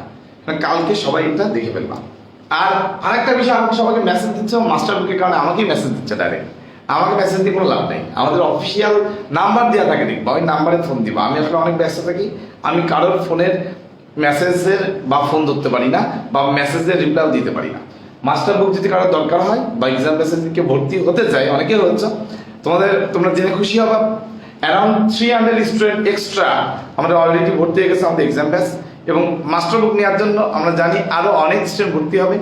এবং খুলনার বাইরে থেকে এবছর আমাদের প্রায় 150 স্টুডেন্ট ভর্তি হয়েছে। খুলনার বাইরে থেকে, মানে খুলনা বিভাগের বাইরে থেকে, ঢাকা, চিটাগাং, ঠিক আছে, কুমিল্লা, দেন হচ্ছে রাজশাহী, নওগাঁ, চাঁপাইনবাবগঞ্জ। আমি জানি অনেকে আমার বাইরে থেকে আমার ক্লাস দেখছে, সবাই কমেন্ট করে জানাও যারা খুলনার বাইরে আছে আমার স্টুডেন্ট। অনেক ক্লাস করছে আমি জানি। তো আমাদের অনেক স্টুডেন্ট, এটা আমাদের বড় পাওয়া। কারণ মানুষ অনেক বড় বড় কোচিংয়ে ভর্তি হয়ে আলটিমেটলি হতাশ হয়ে গেছে। আমরা যেরকম আন্তরিক এবং চেষ্টা করি, আমি জানি যে অন্যান্য কোচিংয়ে এত আন্তরিকতার সাথে পড়ানো হয় না, সেজন্য মানুষ অন্যান্য কোচিংয়ে ভর্তি হওয়ার পরেও আমাদের কাছে চলে আসে। কারণ অনেক কিছু শিখতে পারে বা জানতে পারে, যেটা অন্য জায়গায় গেলে পারা যায় না। এখন যেটা সেটা হচ্ছে কার্বনের সংকরায়ন। কার্বনের সংকরায়ন কিভাবে করবা? কার্বনের সংখ্যায়ন কিভাবে করবা? অ্যান্সার হচ্ছে ভাইয়া সিগমা বন্ধন গুনতে হবে। কি গুনতে হবে? সিগমা বন্ধন গুনতে হবে। সিগমা বন্ধন গুনলেই কার্বনের সংখ্যায়ন বের হয়ে যাবে। তুমি দেখো CH3 বন্ড CH3, যদি তোমাকে আমি বলি যে এই কার্বনের সিগমা বন্ধন কয়টা, তুমি বলতে পারছো ভাই এখনো পাইনি, অর্থাৎ চারটেই সিগমা বন্ধন। এই কার্বনে কয়টা সিগমা বন্ধন? চারটা। যদি চারটা হয় তাহলে sp3, s একটা অরবিটাল, p তিনটা, তাহলে এক s একটা p তিনটা, 1 আর 3 4। ঠিক আছে, এখন দেখো CH2 বন্ড CH2, তুমি কিন্তু এখানে একটা পাই বন্ধন দেখতে পাচ্ছ। কি দেখতে পাচ্ছ? পাই বন্ধন। তো কার্বনের যদি একটা পাই থাকে বুঝা যাচ্ছে বাকি তিনটা সিগমা হবে, কারণ সব মিলে তো আমার চারটা বন্ধন থাকতে হবে। তাহলে একটা যদি পাই হয় তাহলে বাকি তিনটা সিগমা। তাহলে এই কার্বনে তিনটা হচ্ছে সিগমা বন্ধন, এই কার্বনে তিনটা সিগমা বন্ধন। তাহলে সংকরণ কি হবে? sp2, এই কার্বনে sp2, s একটা p দুইটা, সব মিলে 3 হয়ে গেল। এখন দেখো CH3 ডাবল বন্ড CH3, না sorry CH triple bond CH, এইখানে খেয়াল করো দুইটা পাই বন্ধন দেখতে পাচ্ছ। এই কার্বনে কয়টা পাই বন্ধন আছে? দুইটা পাই বন্ধন। দুইটা যদি পাই হয় সিগমা আছে কয়টা? মানে দুইটা, সব মিলে তো আমাদের 4 তুলতে হবে। যদি 2 থাকে এটাতেও 2, তাহলে সংখ্যাটা কি হবে? sp। ভাই এগুলো তো জানি, ক্লাস 1 থেকে পড়তেছি। একটু কঠিনটা দেখো, কঠিনটা হচ্ছে CH3CN, এটা দেখবা যে বোর্ড পরীক্ষাতে আসছে। CH3CN এর সংকরণ কি? ঠান্ডা মাথায় যদি আমি খেয়াল করি CH3 bond C triple bond N methyl cyanide, খেয়াল করো এই কার্বনে কয়টা সিগমা আছে? দেখো এই কার্বন তিনটা হাইড্রোজেনের সাথে যুক্ত আছে এবং এখানে তিনটা সিগমা এবং আরেকটা কার্বনের সাথে যুক্ত আছে, এখানে আরেকটা সিগমা, অর্থাৎ এই কার্বনে 4টা সিগমা আছে। এখানে কোনো পাই আমি দেখতে পাচ্ছি না, অর্থাৎ 4টি সিগমা বন্ধন। বাট এই কার্বনে তুমি কয়টা পাই দেখতে পাচ্ছ? ভাইয়া সায়ানাইডের তো আমি জানি যে ট্রিপল বন্ড, তাই দুইটা পাই। তাহলে এই কার্বনে যে দুইটা পাই তুমি দেখতে পাচ্ছ, দেখো দুইটা সিগমা আছে। এই যে একটা সিগমা, এই যে একটা সিগমা, তাহলে দুইটা সিগমা, তাহলে দুইটা সিগমা, তাহলে 2। তাহলে এই কার্বনের সংকরণ হচ্ছে sp আর এই কার্বনের সংকরণ হচ্ছে sp3। আমি তোমাদের আরেকটা দেখো CH2 double bond CHO। What is this? এটা কি? এটা কি আসলে? ভাই অ্যাক্রোলিন, আপনি অ্যাড্রেস করবার লাগবেন। এই অ্যাক্রোলিনের এই কার্বনে তুমি সংকরণ বলো। ভাইয়া একটা পাই দেখতে পাচ্ছি, তাহলে সিগমা আছে 3টা, ভাঙলেও আমি দেখতে পাবো এই যে একটা সিগমা আর দুইটা হাইড্রোজেনের সাথে দুইটা সিগমা, তাহলে টোটাল সিগমা আছে কয়টা? 3টা। এই কার্বনে কয়টা সিগমা আছে? ভাইয়া একটা পাই দেখতে পাচ্ছি, সিগমা দেখতে পাচ্ছি একটা দুইটা, কিন্তু আসলে সিগমা আরেকটা আছে হাইড্রোজেনের সাথে, এই হাইড্রোজেনের সাথে ভাঙি। তাহলে দেখো সিগমা একটা আর এইটা কি পাই? তাহলে এই কার্বনে সিগমা আছে কয়টা? 3টা। এই কার্বনে যদি তুমি ভাঙো এই কার্বনে সিগমা আছে 3টা। তাহলে অ্যাক্রোলিনের প্রত্যেকটা কার্বনে sp2 সংকরণ, sp2 সংকরণ, sp2 সংকরণ। কথা কি বোঝা গেছে? তাহলে ভাই কিভাবে সংকরণ করব? ভাই কার্বনের সংকরণ করতে গেলে সিগমা বন্ধন আমার গুনতে হবে। কি বললাম? সিগমা বন্ধন আমার গুনতে হবে। তোমাদেরকে আমি একটা প্র্যাকটিস করতে দিই, CH3C ট্রিপল বন্ড CH। তুমি বলো এই কার্বনে সংকরণ কি হবে? সবাই একটু কমেন্ট করে আমাকে জানাও যে CH3 ট্রিপল বন্ড CH, এই কার্বনের সংকরণ কি হবে? সবাই কমেন্ট চেক করো, দেখা যায় ওটা বুঝছে কিনা। এরপরে সিগমা বন্ধন সংখ্যা গুনতে হবে। সিগমা বন্ধন কিভাবে গুনব? এটা ঢাকা ভার্সিটিতে আসে। সিগমা বন্ধন সংখ্যা যে কোনো যৌগে আমার গুনতে হবে। কিভাবে গুনবা? দেখো সর্বমোট sigma Bandhan is equal to সর্বমোট পরমাণু সংখ্যা -1। সবাই কমেন্ট করেছে sp, সবাই sp বলছে। কেন sp বলছে? এই কার্বনে তুমি খেয়াল করো, এই কার্বনে আমি দুইটা পাই দেখতে পাচ্ছি, সিগমা একটা বিক্রিয়া আছে, কিন্তু সিগমা কি একটা? হাইড্রোজেনের মধ্যে তা কিন্তু দেখা যায় না, এটাই হচ্ছে ঝামেলা। হাইড্রোজেনটা ভেঙে তুমি একটু লিখবা, ভেঙে লিখবা। ভেঙে লিখলে যে সুবিধা হবে যে কার্বন থেকে দুইটা সিগমা আছে, একটা সিগমা একটা সিগমা। তো যেহেতু দুইটা সিগমা আছে তো সংখ্যাটা ভেরি গুড, ভেরি গুড। তাহলে আমার পরমাণু সার্থক। জৈব যৌগের সংখ্যায়ন করতে গেলে কি করব? সিগমা বন্ধন সংখ্যা গুনতে হবে। এরপর দেখো সিগমা বন্ধন সংখ্যা কিভাবে গুনবো। এবার সিগমা বন্ধন সংখ্যা ইজ ইকুয়াল টু সিগমা বন্ধন সংখ্যা ইজ ইকুয়াল টু সর্বমোট পরমাণু সংখ্যা মাইনাস 1, অর্থাৎ CH3 CH2 CH2। এই যৌগে আমি তোমাকে বললাম সিগমা বন্ধন কয়টা।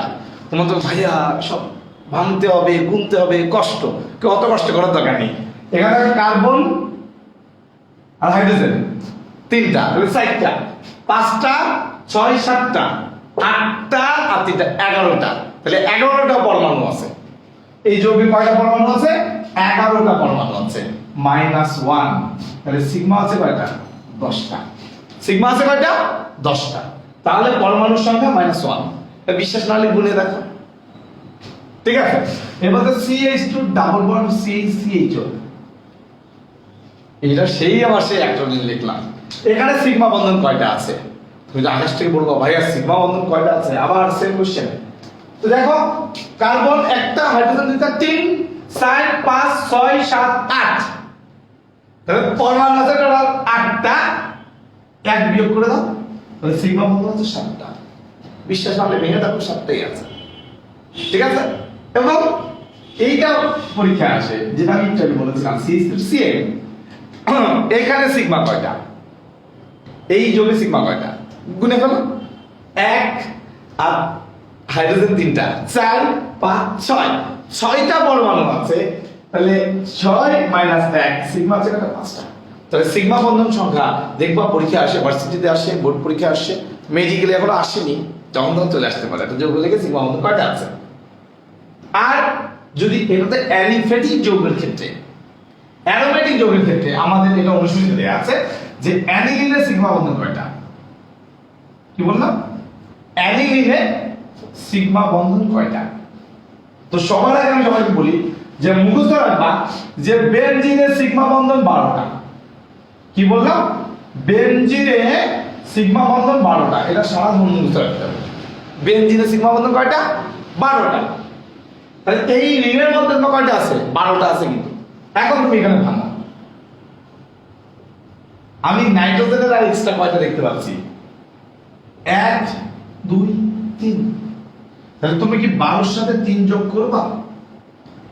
3 যোগ করলে কিন্তু ভুল হয়ে যাবে। কেন? তুমি খেয়াল করো তো, এই যে সিগমা বন্ধনটা এটা আসলে কি ছিল? এখানে একটা যদি বেনজিন বলা হয়, তুমি দেখো এখানে ছিল CH, ছিল না? ওই H এর বদলে তোমার চলে আসছে NH2। তাহলে এই সিগমাটা কিন্তু বেনজিন বলে সিগমা। অর্থাৎ অলরেডি যখন তুমি 12টা বলেছো তখন তোমার এটা গোনা হয়ে গেছে। কেন গোনা হয়ে গেছে? এবার একটা বেনজিন বলা হয়ে গেছে, তাহলে যোগ হয়েছে তাহলে এইটা আর এইটা, তাহলে 12 + 2, তাহলে হচ্ছে 14টা। এটা দেখো পরীক্ষা আসে। তাহলে বেনজিনের রিংয়ের মধ্যে মুখস্থ করে পারবে না, বেনজিন রিংয়ের মধ্যে সিগমা বন্ধন আছে 12টা, পাই বন্ধন আছে 3টা। বেনজিন রিংয়ের মধ্যে পাই বন্ধন 3টা, এটা গরু ছাগল জানে। সিগমা আছে কয়টা? এটা মনে রাখতে হবে, 12টা। ঠিক আছে? তাহলে আমি একটু দ্রুত পড়াচ্ছি, যা শেষ করতে হবে এই জন্য। এরপরে কি বলছে, ওয়াও, মানে রুলসটা ওয়াও। ঠিক আছে, আমি আসলে আরো অনেক কিছু পড়ানোর বিষয় আসলে ছিল, কিন্তু আসলে আজকে একটু দ্রুত শেষ করতে যাচ্ছি। আমি নিজে একটু ব্যস্ত আছি, আমাদের একটা প্রোগ্রাম আছে গেট টুগেদার। সবাই অলরেডি 8টার সময় গেট টুগেদার চলে গেছে। তোমার মহেন্দ্র ভাই সহ শিয়াব ভাইয়া সবাই চলে গেছে, তোমার সময় যাতে কষ্ট করে আমার জন্য আছে। তো আমি একটু সেজন্য চলে যাবো। আর দ্বিতীয়ত হচ্ছে যে আজকে অনেক কিছু পড়াই ফেলছি, কিন্তু মাথা হ্যাং হয়ে যাচ্ছে অলরেডি। হ্যাঁ, আমি মুখস্থ পড়াটা প্রথমেই দেখে ফেলছিলাম। মুখস্থ পড়াটা আসলে পরে পড়াতে হতো, বোঝাটা আগে করতে হতো, কিন্তু বোঝার অংশ আরো কিছু বাকি আছে। তো আমি চেষ্টা করবো খুব দ্রুত বোঝার অংশগুলো, আর কিছু আছে কিছু নামীয় বিক্রিয়া বাকি আছে। এই নামীয় বিক্রিয়াগুলো একটু আমি 10 মিনিট থেকে 15 মিনিটে শেষ করে দেবো। হ্যাঁ, একটু দ্রুত বলবো, রিপিট একটু কম করবো, সবাই একটু খেয়াল করার চেষ্টা করবো। এই ক্লাসটা আমি রেখে দিব আজকে রাত 12টা পর্যন্ত। শেষের দিকে যে দ্রুত যেগুলো বলবো একটু মিলাই নিবা, আর একটা জিনিস মনে রাখবে কি, তোমাকে কিন্তু এখন রিয়াকশন লিখতে হবে না, ডাইরেক্ট কোশ্চেন দেওয়া থাকবে, তোমার অ্যান্সার দিতে হবে। একবার কেমন, বেনজিনে ওজন সংযোজন করলে কি তৈরি হয়, তোমার ডাইরেক্ট মনে রাখতে হবে, বেনজিন প্লাস ওজন ইজ হলো গ্লাইকোজেন। ইথাইনে ওজন সংযোজন করলে কি হয়, তুমি বলো বাবা ভাইয়া গ্লাইকোজেন। তাহলে গ্লাইকোজেন কিভাবে তৈরি হয়, বেনজিন প্লাস ওজন, ইথাইন প্লাস ওজন। মুখস্থ করবে এইভাবে, কথা বুঝতে পারছো? রিয়াকশন তো বুঝবাই, কিন্তু আসলে রিয়াকশন বোঝার জায়গাটা আসলে একটু কম আমাদের মেডিকেলে। যখন আমি মেডিকেল না, যখন তুমি অবজেক্টিভ করতে যাও তখনই, ঠিক আছে? এখন একটা রিয়াকশন তোমার মেকানিজম খুব একটা জানার দরকার নেই, রিয়াকশনে বিক্রিয়ককে, উৎপাদকে, মাঝখানে প্রবাহকে, এটা তোমার অবজেক্টিভে জানতে হবে। আমি গতদিন বলেছিলাম উডস বিক্রিয়া এবং উডস-ফেরিক বিক্রিয়া, তো আজকে এটা আমি বলবো না, ঠিক আছে? অ্যাক্রোলিন টেস্ট বলেছি, কার্বিনামিন রিয়াকশন বলেছি গতদিন। শিয়াব ভাই ফিডেল ক্রাফট বিক্রিয়ার কথা বলেছে, হ্যালোফর্ম বিক্রিয়ার কথা বলেছে, এগুলো আমি বলবো না। এগুলো আমি বলতাম কিন্তু একটু ব্যস্ততার জন্য বলবো না। যেগুলো বলা হয়নি, ক্লিমেনসন বিজারণ, রোজেনমুন্ড বিজারণ, এটা আমাদের পারতে হবে। তোমাকে যদি আমি বলি যে একটা অ্যালকেন, এই অ্যালকেনকে যদি তুমি জারণ করো তাহলে কি তৈরি হবে, অ্যালকোহল। অ্যালকোহলকে যদি জারণ করো তাহলে তৈরি হবে অ্যালডিহাইড। অ্যালডিহাইডকে জারণ করলে তৈরি হবে হচ্ছে অ্যাসিড। অ্যাসিডকে জারণ করলে হবে কার্বন ডাই অক্সাইড, ওটা আমাদের আর জানার দরকার নেই। তাহলে অ্যালকেনকে জারণ করলে কি হবে, অ্যালকোহল। অ্যালকোহলকে জারণ করলে অ্যালডিহাইড। অ্যালডিহাইডকে জারণ করলে অ্যাসিড, ঠিক আছে? এখন যদি আমি উল্টা টার্মগুলো তোমার যদি বলি, বিজারণ, অ্যাসিডকে বিজারণ করলে অ্যালডিহাইড, অ্যালডিহাইডকে বিজারণ করলে অ্যালকোহল, অ্যালকোহলকে বিজারণ করলে অ্যালকেন। বিজারণ যদি করি তাহলে উল্টা দিকে হবে। অ্যাসিডের জাতক কি কি আছে তোমাদের মনে আছে? অ্যাসিডের জাতক কিন্তু star, acid chloride, acid chloride, star, হ্যাঁ এগুলো হচ্ছে অ্যাসিড অ্যানহাইড্রাইড, হ্যাঁ এগুলো আছে। তো আমি যদি বলি যে অ্যাসিড ক্লোরাইড, একে যদি বিজারণ করি তাহলে কি হবে? তুমি বলো ভাইয়া অ্যাসিড ক্লোরাইড তো অ্যাসিডেরই ভাই, অ্যাসিড ক্লোরাইড অ্যাসিডের জাতক না, তাহলে অ্যাসিড ক্লোরাইডটা অ্যাসিডেরই ভাই, তাহলে অ্যাসিড ক্লোরাইডকে যদি আপনি বিজারণ করেন তাহলে তৈরি হবে অ্যালডিহাইড। অ্যালডিহাইডকে বিজারণ করলে কি হবে, অ্যালকোহল। অ্যালকোহলকে বিজারণ করলে কি হবে, অ্যালকেন। এখন তো দুইটা বিজারণ আছে আমাদের, একটা হচ্ছে রোজেনমুন্ড বিজারণ। কি বললাম, রোজেনমুন্ড বিজারণ। এই রিঅ্যাকশনটা খেয়াল করো, CH3COCl, আমরা সবাই জানি COCl এই মূলকটাকে বলা হয় অ্যাসিড ক্লোরাইড মূলক। এই অ্যাসিড ক্লোরাইডকে আমি বিজারণ করব। বিজারণ করতে আমার একটা প্রভাবক দেওয়া লাগবে, নাম হচ্ছে প্যালাডিয়াম প্রভাবক।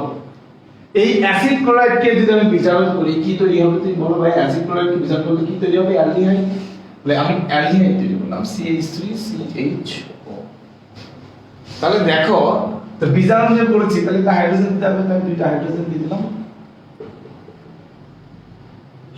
ঠিক আছে? এখানে লিখে দিই প্লাস দুইটা হাইড্রোজেন। তাহলে অ্যাসিড ক্লোরাইডের আমি বিজারণ করলাম, প্রভাবকে প্যালাডিয়াম। ভাইয়া আপনি প্যালাডিয়ামকে এত ভরসা করে ফেললেন, প্যালাডিয়ামকে এত ভরসা করে ফেললাম যে অ্যাসিড ক্লোরাইড থেকে অ্যালডিহাইড করে থেমে যাবে। প্যালাডিয়াম কিন্তু অতটা ভরসার জায়গা না। প্যালাডিয়াম কি করবে, তোমার অ্যাসিড ক্লোরাইড থেকে বিজারণ করে অ্যালডিহাইড করবে, এরপরে বিজারণ করে অ্যালকোহল বানাই ফেলবে। তুমি আরো সুযোগ দিলে তাকে অ্যালকেন পর্যন্ত চলে যেতে পারে। সেজন্য প্যালাডিয়ামকে আমার থামাই দিতে হবে, প্যালাডিয়ামকে থামাই দিতে হবে। কেন থামাই দিতে হবে? যাতে অ্যাসিড ক্লোরাইড থেকে অ্যালডিহাইড পর্যন্ত যে এসে থেমে যায়, যাতে আমার অ্যালকোহল যেন তৈরি না হয়। প্যালাডিয়ামকে থামাতে আরেকটা প্রভাবক বিষ দিতে হবে, বেরিয়াম সালফেট। এটা হচ্ছে কি, প্রভাবক বিষ। কি বললাম, প্রভাবক বিষ। ভাই এখান থেকে অবজেক্টিভ কি হবে আপনি তাই বলেন। অবজেক্টিভ হবে রোজেনমুন্ড বিজারণে কি তৈরি হয়, তুমি অ্যানসার দিবা অ্যালডিহাইড। রোজেনমুন্ড বিজারণে কি তৈরি হয়, অ্যালডিহাইড। অবজেক্টিভ হবে রোজেনমুন্ড বিজারণে অ্যালডিহাইড কোথা থেকে তৈরি হয়, তুমি অ্যানসার দিবা ভাইয়া অ্যাসিড ক্লোরাইড। রোজেনমুন্ড বিজারণের প্রভাবক কোনটা, প্যালাডিয়াম। রোজেনমুন্ড বিজারণে প্রভাবক বিষ কোনটা, প্রভাবক বিষ হচ্ছে বেরিয়াম সালফেট। তাহলে আমি কি বললাম যে অ্যাসিড ক্লোরাইড থেকে অ্যালডিহাইড তৈরি হয় কোন বিজারণে, সবাই একটু কমেন্ট করো, রোজেনমুন্ড বিজারণ। তাহলে রোজেনমুন্ড বিজারণে কি থেকে কি হয় বাংলায় লেখো, অ্যাসিড ক্লোরাইড থেকে অ্যালডিহাইড, কমেন্ট করো। অ্যাসিড ক্লোরাইড থেকে অ্যালডিহাইড, অ্যাসিড ক্লোরাইড থেকে অ্যালডিহাইড, সবাই কমেন্ট করো। অ্যাসিড ক্লোরাইড থেকে অ্যালডিহাইড, এটা কি? রোজেনমুন্ড বিজারণ। এরপরে হচ্ছে ক্লিমেনসন বিজারণ। ক্লিমেনসন বিজারণ।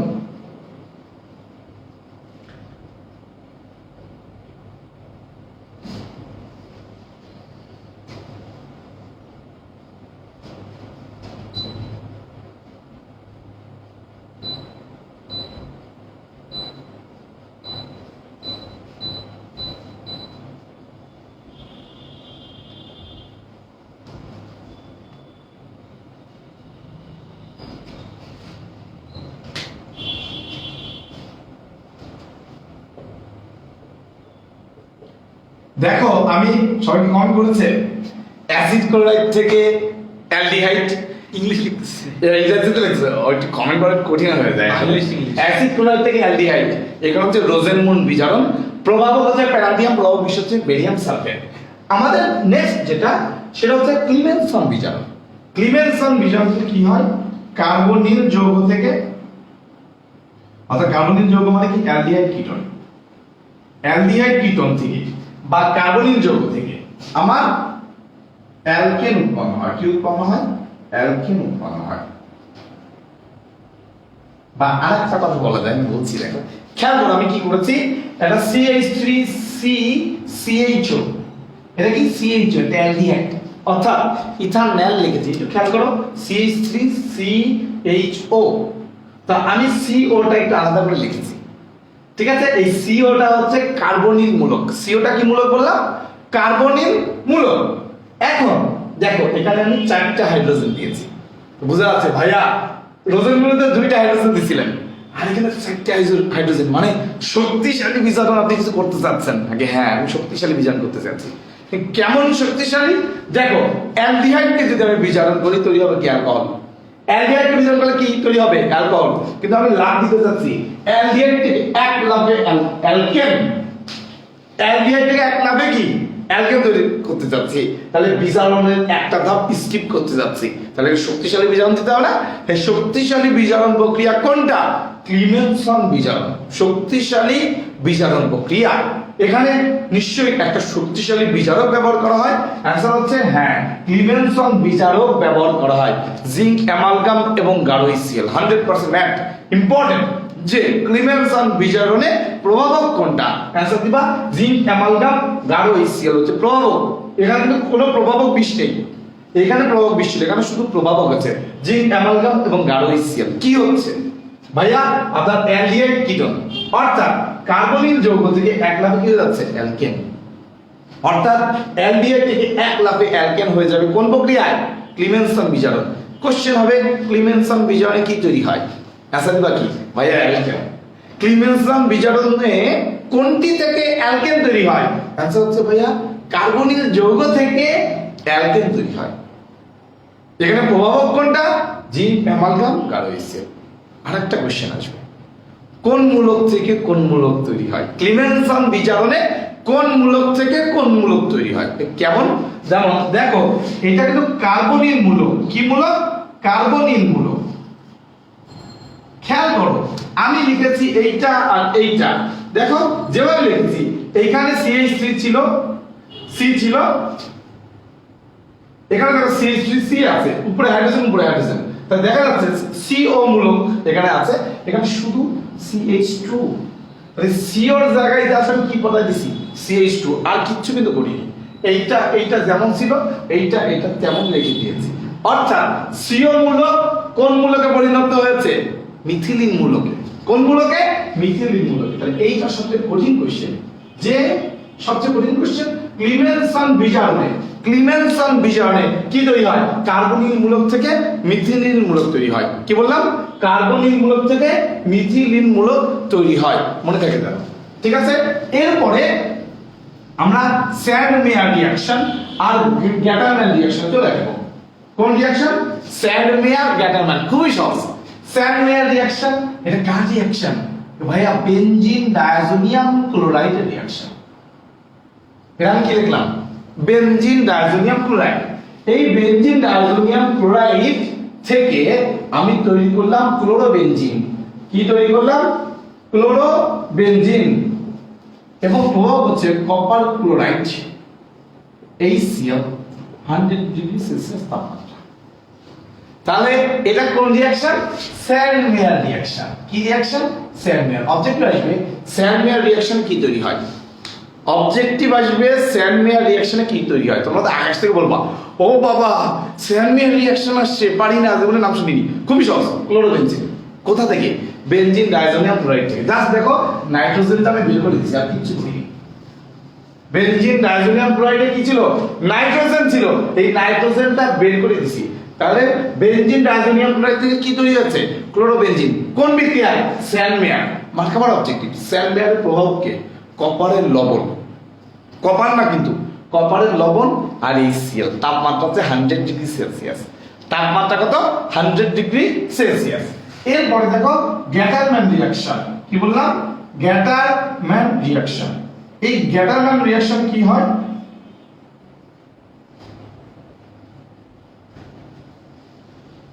ক্লোরোবেনজিন উৎপন্ন হয়। গ্যাটারম্যান রিঅ্যাকশনে কি তৈরি হয়? এখানেও সেম। ভাই আপনি সেম জিনিস লিখলেন, বেনজিন ডাইজোনিয়াম ক্লোরাইড থেকে ক্লোরোবেনজিন। কি লিখলাম? বেনজিন ডাইজোনিয়াম ক্লোরাইড থেকে ক্লোরোবেনজিন। তাহলে দুইটা বিক্রিয়া কিন্তু সেম। স্যান্ডমেয়ার আর বেনজিন ডাইজোনিয়াম ক্লোরাইড থেকে ক্লোরোবেনজিন। গ্যাটারম্যান যে রিঅ্যাকশন, এটাও বেনজিন ডাইজোনিয়াম ক্লোরাইড থেকে ক্লোরোবেনজিন। তোমার মনের মধ্যে খুঁতখুত লাগতেছে, কিছু তো একটা পার্থক্য আছে। হ্যাঁ, পার্থক্য অনলি প্রভাবকে। এখানে যদি আমি কপার চূর্ণ দিই, কি বললাম? কপার চূর্ণ দিই, তাহলে হবে গ্যাটারম্যান রিঅ্যাকশন, শুধু কপার। আর কপারের যদি লবণ দিই, অর্থাৎ কপার ক্লোরাইড বা কপার ব্রোমাইড যাই দিই, কপারের লবণ দিলে স্যান্ডমেয়ার 100% ম্যাচ। ঠিক আছে? যে কপার লবণ দিলে স্যান্ডমেয়ার, কপার চূর্ণ দিলে গ্যাটারম্যান। এবার স্যান্ডমেয়ার বিক্রিয়া কি তৈরি হয়? ক্লোরোবেনজিন। গ্যাটারম্যান রিঅ্যাকশনে কি তৈরি হয়? ক্লোরোবেনজিন। কোথা থেকে তৈরি হয়? বেনজিন ডাইজোনিয়াম ক্লোরাইড থেকে। কোথা থেকে? বেনজিন ডাইজোনিয়াম ক্লোরাইড থেকে। তাহলে বেনজিন ডাইজোনিয়াম ক্লোরাইডের দুইটা মার্কাবানা রিঅ্যাকশন আমরা করে ফেললাম, স্যান্ডমেয়ার এবং গ্যাটারম্যান। এর আগে দুইটা বিজারণ করে ফেললাম, সেটা হচ্ছে রোজেনমুন বিজারণ। সবাই একটু কমেন্ট করো, রোজেনমুন বিজারণে প্রভাবক কোনটি, প্রভাবক বিশ কোনটি? প্রভাবক কোনটি, প্রভাবক বিশ কোনটি? রোজেনমুন বিজারণে লিখব।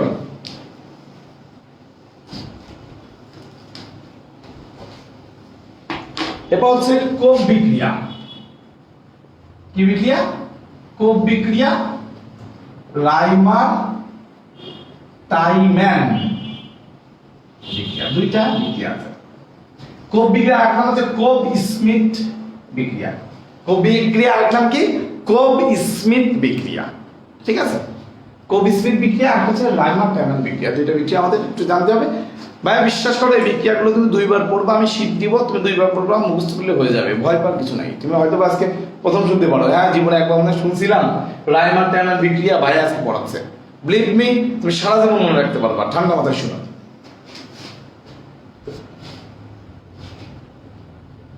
This is phenol. ফেনলের সাথে তুমি সোডিয়াম হাইড্রোক্সাইড আর কার্বন ডাইঅক্সাইড দিবা। ফেনলের সাথে তুমি কি মিশিয়ে দিলা? সোডিয়াম হাইড্রোক্সাইড আর কার্বন ডাইঅক্সাইড। হয়ে যাবে ফেনলের সাথে COOH তৈরি হয়ে যাবে। অর্থাৎ তৈরি হয়ে যাবে তোমাদের পছন্দের স্যালিসাইলিক অ্যাসিড। ভাইয়া অবজেক্টিভ কি আসবে তাই বলেন, এসব রিঅ্যাকশন লিখে লাভ নেই। অবজেক্টিভ হবে ডাইরেক্ট, নিচের কোন বিক্রিয়ায় স্যালিসাইলিক অ্যাসিড তৈরি হয়? নিচের কোন বিক্রিয়ায় স্যালিসাইলিক অ্যাসিড তৈরি হয়? অ্যান্সার হচ্ছে কোপ বিক্রিয়া, শুধু এই আসবে। অথবা কোপ বিক্রিয়ায় কি তৈরি হয়? Salicylic acid. এবার সবচেয়ে কঠিন কোশ্চেন কি হতে পারে? যে কোপ বিক্রিয়ায় স্যালিসাইলিক অ্যাসিড তৈরি হয় কোথা থেকে? ফেনল থেকে। তাহলে কোপ বিক্রিয়ায় কি হয়? ফেনল থেকে স্যালিসাইলিক অ্যাসিড। ওরা কি প্রভাবক আর প্রভাবক বিশটা কমেন্ট করেছে? প্যালাডিয়াম আর বেরিয়াম সালফেট। আচ্ছা, তাহলে কোপ বিক্রিয়ায় কি তৈরি হয়? Salicylic acid. বা স্যালিসাইলিক অ্যাসিডের সংকেতটাই তো ভুলে গেছি। স্যালিসাইলিক অ্যাসিডের সংকেত হচ্ছে ফেনল লিখবা, লিখে জাস্ট অর্থ পজিশনে একটা COOH লোক দিয়ে দিবা, শেষ, আর কিছু জানা লাগবে না। রাইমার টাইম্যান বিক্রিয়া, এখানে তুমি খেয়াল করবা যে এখানে তোমার কি আছে? ফেনল আছে, এখন এখানে পটাশিয়াম হাইড্রোক্সাইড দিতে হয়, ক্লোরোফর্ম দিতে হয়। দেখুন ম্যাথ কোশ্চেন যে রাইমারটামের নিচে তিনটা বিক্রিয়ার কাছে তিনটার নাম কি মেডিকেলে আসছে, খুবই কঠিন। আমি যদি স্টুডেন্ট হইতাম ওই বছরে আমিও পারতাম না। রাইমারটামের বিক্রিয়া তিনটা বিক্রিয়ার কাছে, এক নম্বর হচ্ছে ফেনল, দুই নম্বর হচ্ছে পটাশিয়াম হাইড্রোক্সাইড, তিন নম্বর হচ্ছে ক্লোরোফর্ম। রাইমারটামের বিক্রিয়া কি তৈরি হয়? স্যালিসাইলডিহাইড। কি উৎপন্ন হয়? CHO, সরি ফেনল দেখো CHO, দেখে বলা হয় স্যালিসাইলডিহাইড। কি বললাম? স্যালিসাইলডিহাইড। তাহলে স্যালিসাইলডিহাইড তৈরি হয় কোন বিক্রিয়ায়? ভাইয়া রাইমারটাইম বিক্রিয়ায় কি তৈরি হয়? স্যালিসাইলডিহাইড। বা কিভাবে লিখবো? সেম আগে যখন ফেনল লিখে COOH মূলক লিখেছিলাম, এখন এটা ফেনল লিখে CHO লিখবো। তাহলে ফেনল থেকে স্যালিসাইলডিহাইড রাইমারটাইম বিক্রিয়া, ফেনল থেকে স্যালিসাইলিক অ্যাসিড কোবিসমিন বিক্রিয়া। তাহলে কোবিসমিন বিক্রিয়া, রাইমারটাইম বিক্রিয়া, দুজনই কার বিক্রিয়া? ভাইয়া ফেনলের বিক্রিয়া। কার বিক্রিয়া? ফেনলের। কি তৈরি হয়? ভাইয়া কোবিসমিন বিক্রিয়া থেকে স্যালিসাইলিক অ্যাসিড, আর রাইমারটাইম বিক্রিয়াতে স্যালিসাইলডিহাইড। মনে থাকবে? আমাদের লাস্ট রিঅ্যাকশন আমরা এখন শেষ করে ফেলবো, সেটা হচ্ছে হফম্যান ডিগ্রেডেশন বিক্রিয়া। কি বললাম? হফম্যান ক্ষুদ্রাংশকরণ বিক্রিয়া। হফম্যান ক্ষুদ্রাংশকরণ বিক্রিয়া আমাদের শেষ রিঅ্যাকশন। সবাই একটু নিঃশ্বাস ছাড়ো, আর 1 মিনিটের মধ্যে শেষ হয়ে যাবে। হফম্যান ক্ষুদ্রাংশকরণ রিঅ্যাকশন। দেখো CH3CONH2। তুমি আকাশে বলো ভাইয়া কি লিখতেছেন? আমি একটু আগে লিখেছিলাম, যাই হোক এই CONH2 এটাকে বলা হয় অ্যামাইড মূলক। কি বলা হয়? অ্যামাইড মূলক। ঠিক আছে, তো খেয়াল করো CH3COOH এটা কি? ইথানোয়িক অ্যাসিড বা অ্যাসিটিক অ্যাসিড। এর সাথে তুমি NH3 যোগ করে দিলা। তাকে ভাইয়া তাইলে তো এখান থেকে হাইড্রোজেন বের হয়েছে, পানি বের হয়েছে, এটা হয়ে যাবে। তাহলে কি হয়ে গেল? ভাইয়া অ্যামাইড তৈরি হয়ে গেল। কার অ্যামাইড? ভাইয়া ইথানোয়িক অ্যাসিডের অ্যামাইড হবে। এটা তো ইথানোয়িক অ্যাসিড ছিল, ওইখান থেকে আপনি ইথানোয়িক অ্যাসিডের অ্যামাইড তৈরি করবেন। তার নাম কি? ইথানামাইড। ইথানোয়িক অ্যাসিডের অ্যামাইড। এত বড় কষ্ট করে না বলে কি বলবো? ইথানামাইড। এই জিনিসটা উল্টে করে লেখো তো, NH2 উল্টা করে লেখো COCH3। কি লিখলাম? ভাই আপনি ইথানামাইডে লিখেছেন, উল্টা করে লিখেছেন। আমি এখান থেকে একটা হাইড্রোজেন সরাই নিলাম, ঠিক আছে? যদি হাইড্রোজেন সরাই নিই তাহলে কি হবে? NaCO3। তোমার কি মনে আছে প্যারাসিটামলের কার্যকরী মূলক ইথানামাইড লিখেছিলাম? তো এটা কিন্তু ইথানামাইড, ইথানামাইডের মূলক এটা। তো যাই হোক, এই ইথানামাইড এখানে তুমি তৈরি করবা, দিবা হচ্ছে ব্রোমিন আর দিবা সোডিয়াম হাইড্রোক্সাইড। কি দিবা? ব্রোমিন আর সোডিয়াম হাইড্রোক্সাইড। এখানে কি দিবা এটাও জানার দরকার নেই। ইথানামাইড থেকে তৈরি হবে হচ্ছে, খেয়াল করো যে এই CH3 আর NH2 এটা এক জায়গায় চলে আসবে, CH3 NH2, আর এই CO মূলকটা বের হয়ে যাবে। আমরা জানি যে কোনো জায়গায় কার্বন ডাইঅক্সাইড অথবা CO মূলক যখন বের হয়ে যায় কার্বনেট রূপে বের হয়। অর্থাৎ বোঝা যাচ্ছে যে সোডিয়াম আছে ভাইয়া, এটা সোডিয়াম কার্বনেট হয়ে যাবে। কি হয়ে যাবে? COটা কি আকারে বের হয়ে যাবে? কার্বনেট আকারে। মানে এখানে তো অক্সিজেন আছে, ঠিক আছে? এরপরে দেখো আমি বলছিলাম যে সোডিয়ামের ওয়াইফের নাম বা বইয়ের নাম হচ্ছে হ্যালোজেন আছে, ওদের মধ্যে একটা মিলন ঘটাই দিতে হবে না? তাহলে সোডিয়াম ব্রোমাইড, ঠিক আছে? তাহলে সোডিয়াম কার্বনেট তৈরি হলো, সোডিয়াম ব্রোমাইড তৈরি হলো। এইগুলো পরীক্ষায় জীবনে আসবে না, এগুলো তোমার না জানলেও চলবে, মুছে দাও, দরকার নেই। কি তৈরি করলাম ভাইয়া? Primary amine. প্রাইমারি অ্যামিন তৈরি করলাম। তাহলে এইটাই একটু মনে রাখবা, জাস্ট দুইটা কথা। কি কথা? ইথানামাইড থেকে প্রাইমারি অ্যামিন বা অ্যামাইড থেকে প্রাইমারি অ্যামিন তৈরি হয় কোন বিক্রিয়ায়? হফম্যান ডিগ্রেডেশন বিক্রিয়া। তোমার অবজেক্টিভ একটাই আসবে যে প্রাইমারি অ্যামিন তৈরি হয় কোন বিক্রিয়ায়? Hofmann degradation. শেষ, আর কিচ্ছু পড়ার দরকার নেই ভাইয়া। এখানে ব্রোমিন ছিল, সোডিয়াম ছিল, এগুলো জানার দরকার নেই। তোমরা মেলা জানতে যে ভুল করো, এবং তোমরা ভুল করো, আমার সামনে যখন আমি একটু দেখি আমার স্টুডেন্টরা ভুল করতেছে, আমার মাথা গরম হয়ে যায়। তখন আমি কি বলি যে শর্ট পড়বা, শর্ট যতটুকু লাগবে ততটুকু। কারণ মেডিকেল ভর্তি পরীক্ষা কিন্তু তুমি একদিনে 8টা বই পরীক্ষা দিতে হবে। কয়টা বই? 8টা বই। তুমি সব কিছু মনে রাখতে পারবা না, ঠিক আছে? জীবনে অনেক ব্রিলিয়ান্ট স্টুডেন্ট দেখেছি, বেশি পড়া যাবে না। সবাই তো আসতেছে, এই লাইনটা আমি আগে বলতাম, বেশি পড়া যাবে না মানে এই না, বেশি সময় ধরে পড়তে হবে, কিন্তু বেশি আবল তাবল টপিকস পড়া যাবে না। কথা কি বোঝা গেছে? বেশি সময় ধরে পড়তে হবে, কিন্তু বেশি আবল তাবল টপিকস পড়া যাবে না। তোমরা আগে কোশ্চেন প্র্যাকটিস করবা। বোর্ড পরীক্ষা কোনটা আসছে, মেডিকেল ভর্তি পরীক্ষা কোনটা আসছে, ডেন্টাল ভর্তি পরীক্ষা কোনটা আসছে, দেন ঢাকা ইউনিভার্সিটি কোনটা আসছে, এই প্রশ্নগুলো অ্যানালাইসিস করবা, এখান থেকে প্রশ্ন আসবে। কথা বোঝা গেছে? তোমরা দেখা যাচ্ছে অনেক কিছু পড়ছো, পরে আমি একটা বোর্ড কোশ্চেন ধরলাম, তুমি পারো না, এটা লজ্জা। ঠিক আছে? তাহলে হফম্যান ক্ষুদ্রাঞ্চকরণ বিক্রিয়া কি তৈরি হয়? প্রাইমারি অ্যামিন তৈরি হয়। হফম্যান ক্ষুদ্রাঞ্চকরণ বিক্রিয়া কি তৈরি হয়? Primary amine.